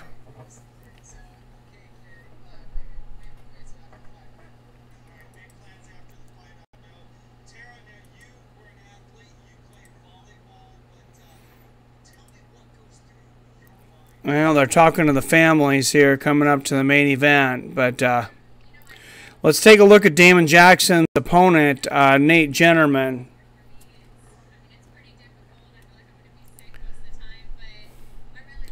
12-3, started his career off with 3-0 with a rear naked choke and second round rear naked choke victory, followed by a first round knockout.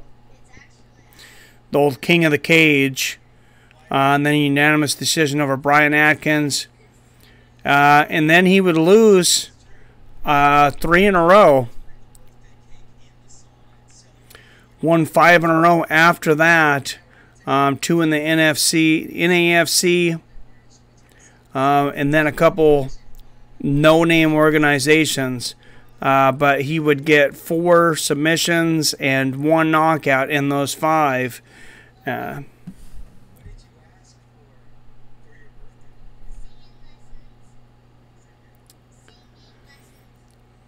Then he would jump into LFA.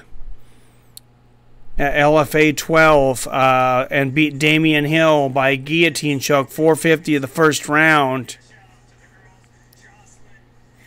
Lost one to Bobby Moffett, who has been on fire, and then he's won his last 3 all by choke. One by arm triangle, the other by regular triangle, and then a guillotine choke.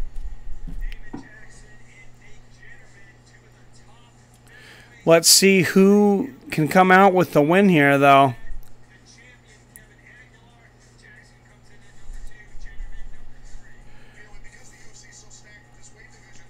So Kevin Aguilar is the champion, 15-1, 8 knockouts and 3 submissions, 8-1 on AXS TV. Damon Jackson, 9-1 on AXS TV. Kevin Aguilar is the champion, so this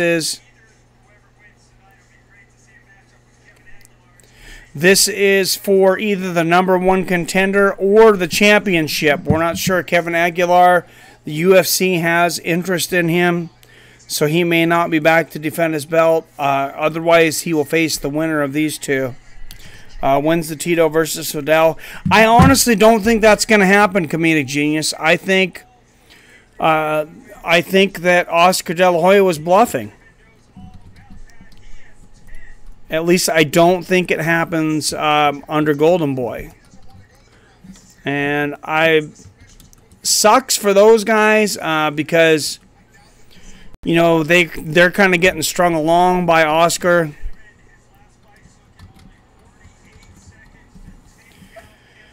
But I said I don't see it happening.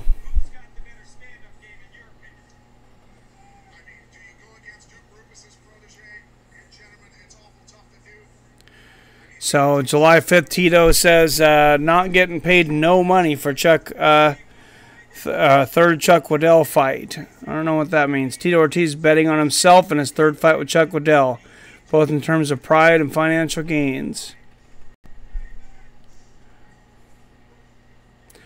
This fight, I'm not getting paid no money, Ortiz told promoters. I'm not getting $1 million payday guaranteed. I make money when someone buys the pay-per-view. I make money when someone buys a ticket to the fight. My job is to perform the way I've always performed over the last 21 and a half years. It's what I'm going to do. No base purse. That's how bad I want this fight. I'm coming in as a partner. I believe in my fans. I believe in Chuck's fans. I believe in the promotion. De La Hoya can do it. They want to see me beat Chuck Waddell and get my hand raised over him. They'll tune in to this pay-per-view. Who is paying for pay-per-view these days with Chuck Waddell and Tito Ortiz? Chuck's like 50 years old. 12-3, 10 submissions for Nate Jennerman.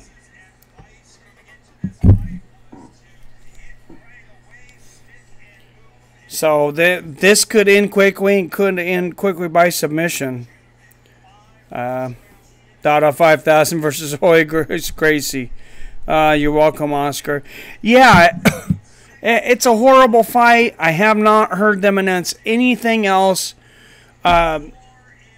for this event. Supposedly, it's was going to happen in October, and now I hear November. Now I hear by the end of the year. I don't think it's going to happen at all. I definitely don't think it's going to happen this year, and I've heard nobody. I've heard absolutely nobody for the undercard. Longhorse says, not me unless it's $10. Yeah, I'll watch it for free. But that's about where I draw the line. I don't even know if I'd pay $10. I'd probably pay $10 because I'd stream it and there'd be interest in it. Longhorn. But other than that, I don't have a whole lot of interest in that fight. Damon Jackson, 15-2-1, 12 submissions and 2 knockouts. He's got 4 submission wins in a row. Just one victory going to decision. 203 wins, 112 losses, the combined records of his opponents. And he's lost 2 in his career, 1 by knockout and 1 by submission.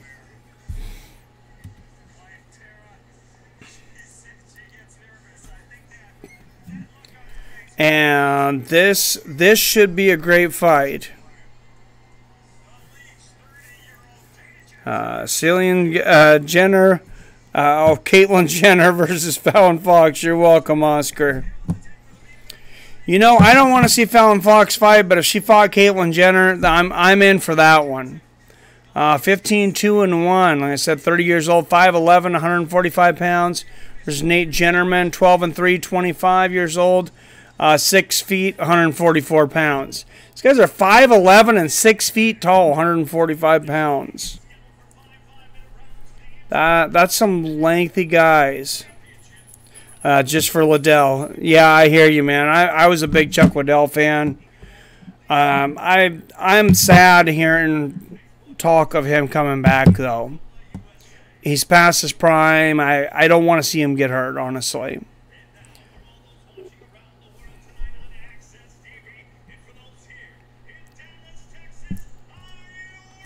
And they are holding the LFA championship belt up.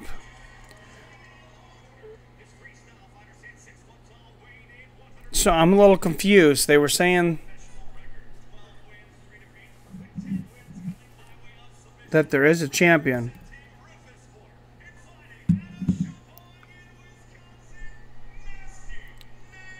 Nasty Nate Jennerman out of Rufus Sports.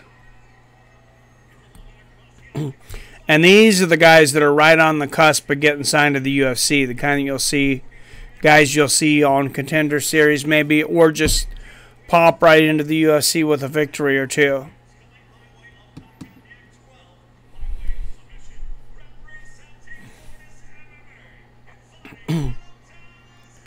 Fighting out of Fortis MMA in Dallas, Damon Jackson.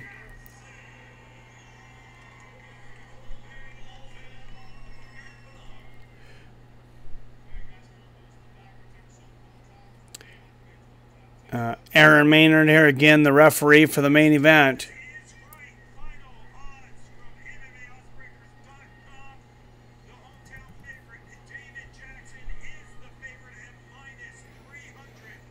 Damon Jackson, big favorite at minus 300.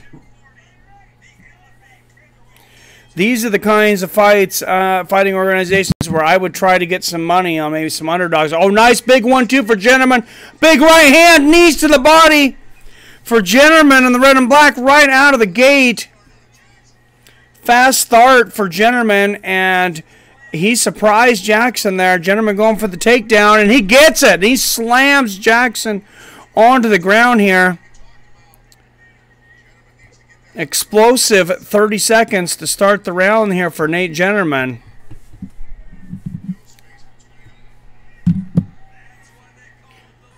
Now Jackson knows it's a fight. Now he's going to have a game plan.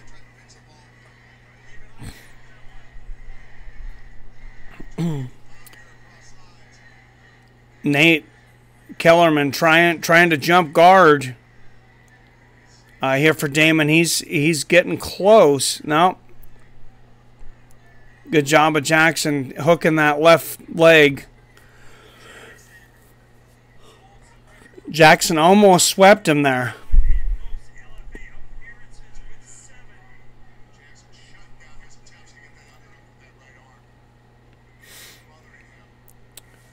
Nate trying to get in here for an arm triangle. Like I said, both these guys have a nasty submission game, which means they generally probably work on a lot of submission counters as well.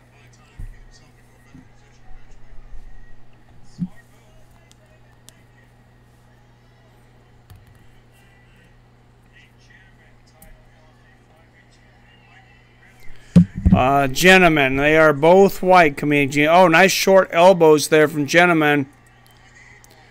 Or it is Jennerman, sorry, yeah. Nice short elbows to the body there for Jennerman.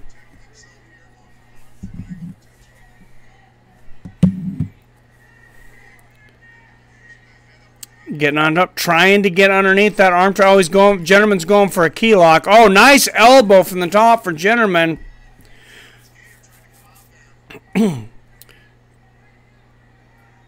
Gets Jackson in like a crucifix style. Lands an elbow to the side of the head. Oh, nice defense there from Jackson. Jennerman goes for those elbows to the side of the head again, and Jackson blocked all three of them. Jennerman just looked up to his corner for advice. Oh, big short elbows over the top there from Jennerman, though. He is absolutely dominating this round, and he's trying to sink in a guillotine. Oh, and he might be sinking up. He's got a Darce here.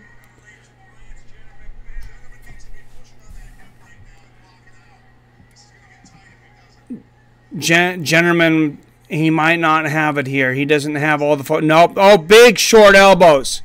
Two big elbows there for Jennerman, though. He is absolutely punishing the favorite, Damon Jackson, tonight. At least for the beginning of this round. Minute and a half left in the first round. We've seen a few fights already where they were going one way and they turned around quickly, though.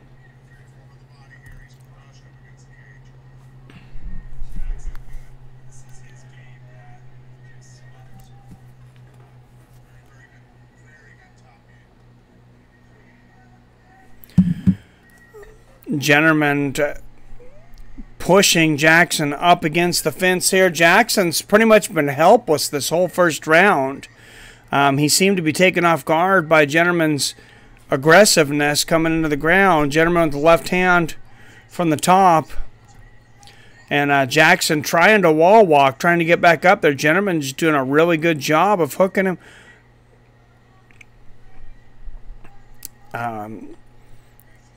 Hooking him up. Jackson goes,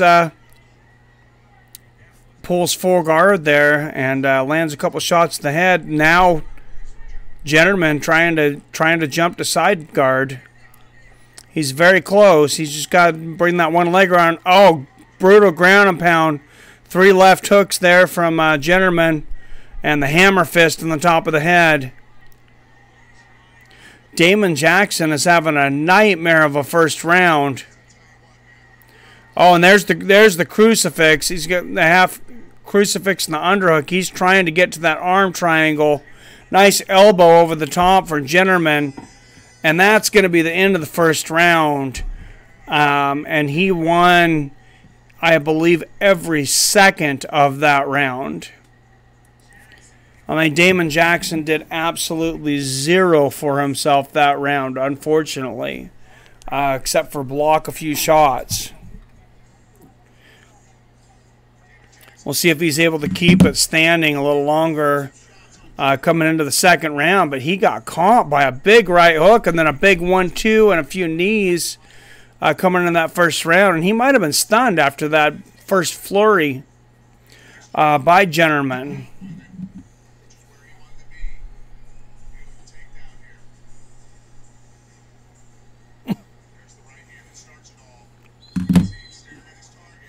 There's, you see the replay again, that big right hand over the top. Jab and another right hand. Just dominating round. For Jennerman here. Nate Jennerman definitely winning the first round there over Damon Jackson. Oh, another Big 1-2 and a right hook there for Jennerman. He continues to press the speed here. Nice leg kick there for Jennerman. Remember, this is a 5-round fight. Oh, nice. Big right hands and a body kick for Jennerman to begin the round. Jackson lands a front body kick, but... Oh, Jennerman, huge right hand, and he is out! That is a knockout, 3-1 underdog. Nate Jennerman knocks Damon Jackson unconscious with one shot. If you guys are not following along, definitely look up the replays on YouTube. They showed them from the replays from last week. AXS is on their YouTube channel. What an incredible knockout, though. I got to see the replay on that.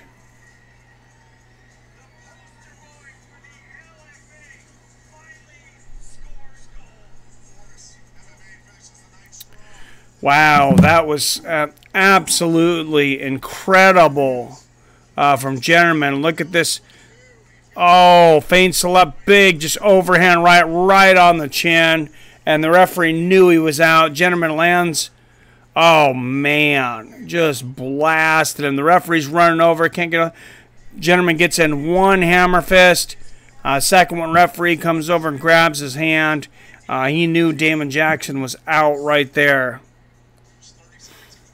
Oh, you watching this, BR Longhorn? Yeah, that was incredible. That was a beautiful right hand. Damn it, Beach Boulevard. Were you going for Damon BBG? Yeah, he did. He caught him right on the chin. That was a wicked shot.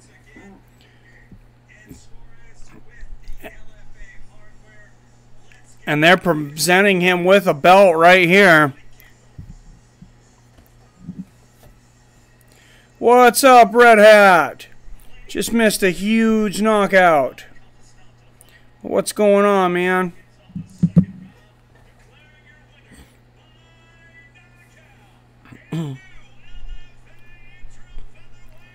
LFA interim champion. Improves record to 16-2-1. The reason they have an interim belt is because the champion is being looked at by the UFC and will most likely end up going there. I've talked about LFA is kind of the recruiting grounds for the UFC. Just watching some good fights, man. As usual. Fortis MMA takes home a belt tonight.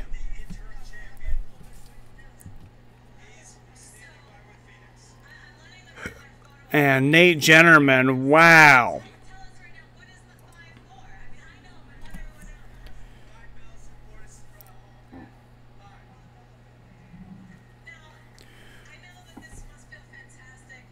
So when he's putting up the 5, he's saying it's five belts that Fortis Fighting has brung to their camp. Till or Woodley? Woodley all day, bro. Nope, just killer shot. Yeah, that was nuts, man. That was an incredible shot. All right, I could watch this replay several more times. They're going to show it right now. Just that big right hook straight right over the top. That was from earlier in the round. They're going to go through some of his striking. Oh, and there's that big right hand. And he gets the one hammer fist in, but that was lights out. Measures him with his left. Just cold cocks him with the right on the butt and right on the chin. Second round, Red Hat.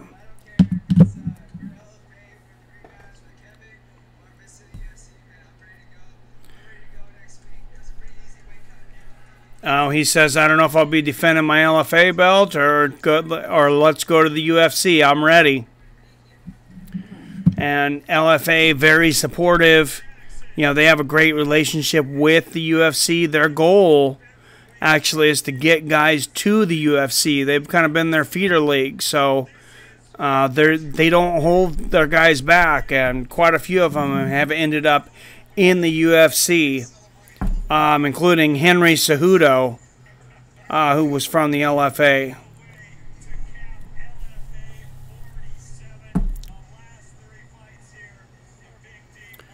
So this started slowly, but the last 3 fights made up for it. What a great round. Next week, August 17th, Jeremiah Wells versus Jason Norwood for the welterweight title.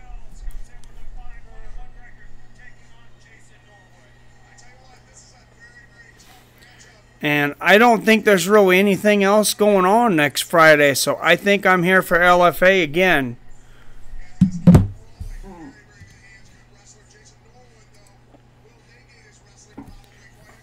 Yeah, Jason Norwood next week. He is an absolute powerhouse.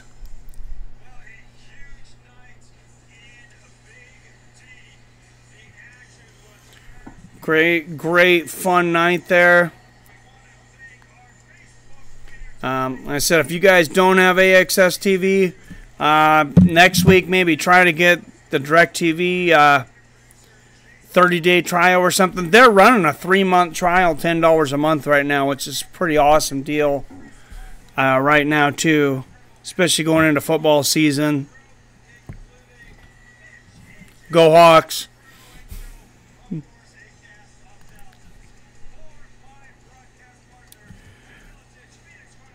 Well, that was incredible. Next fight companion coming up, of course, PFL. And it's going to be a big night. They're getting close to the playoffs.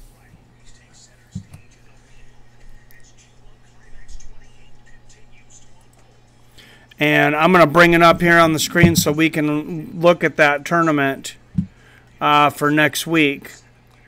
Next Thursday, actually. We're very close to it.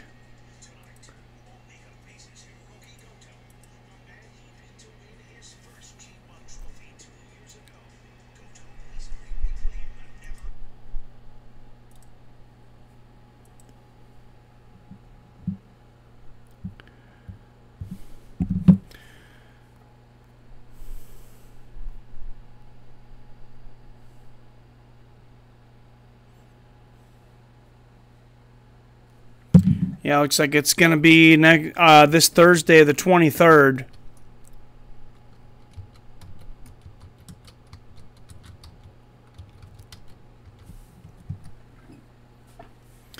And I'm getting the card up here on the screen right now.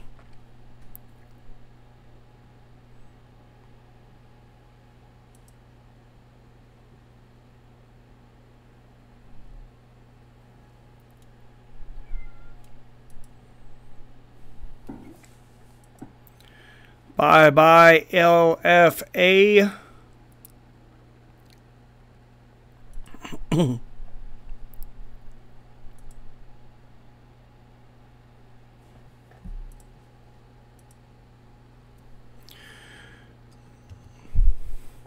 And there it is. This is what we can expect next Thursday. You can follow along for PFL 6 fight card on NBC Sports Networks. If you guys have not been watching this, this tournament has been absolutely incredible. Ray Cooper, ton of power versus Pavlo Kush. That's a great matchup. These guys both have 5 points apiece. That means they finished their fights in the second round. First round finish is worth 6 points. Second round is worth 5. Third round is worth 4. Decisions are worth 3. Top 6 out of 10 in each weight class will go to a playoff. Magomed Kurmov has 6 points, 1-0 in this tournament. He's going against Bojan Vlikovic.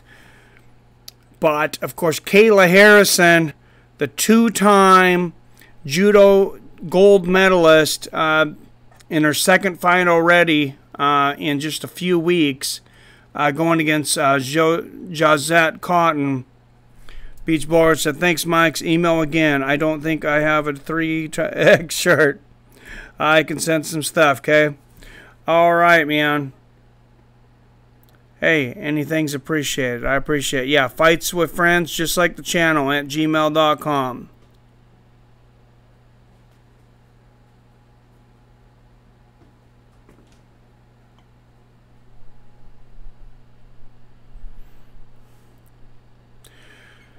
Name is Adam. Well, hello, Adam. Nice to meet you.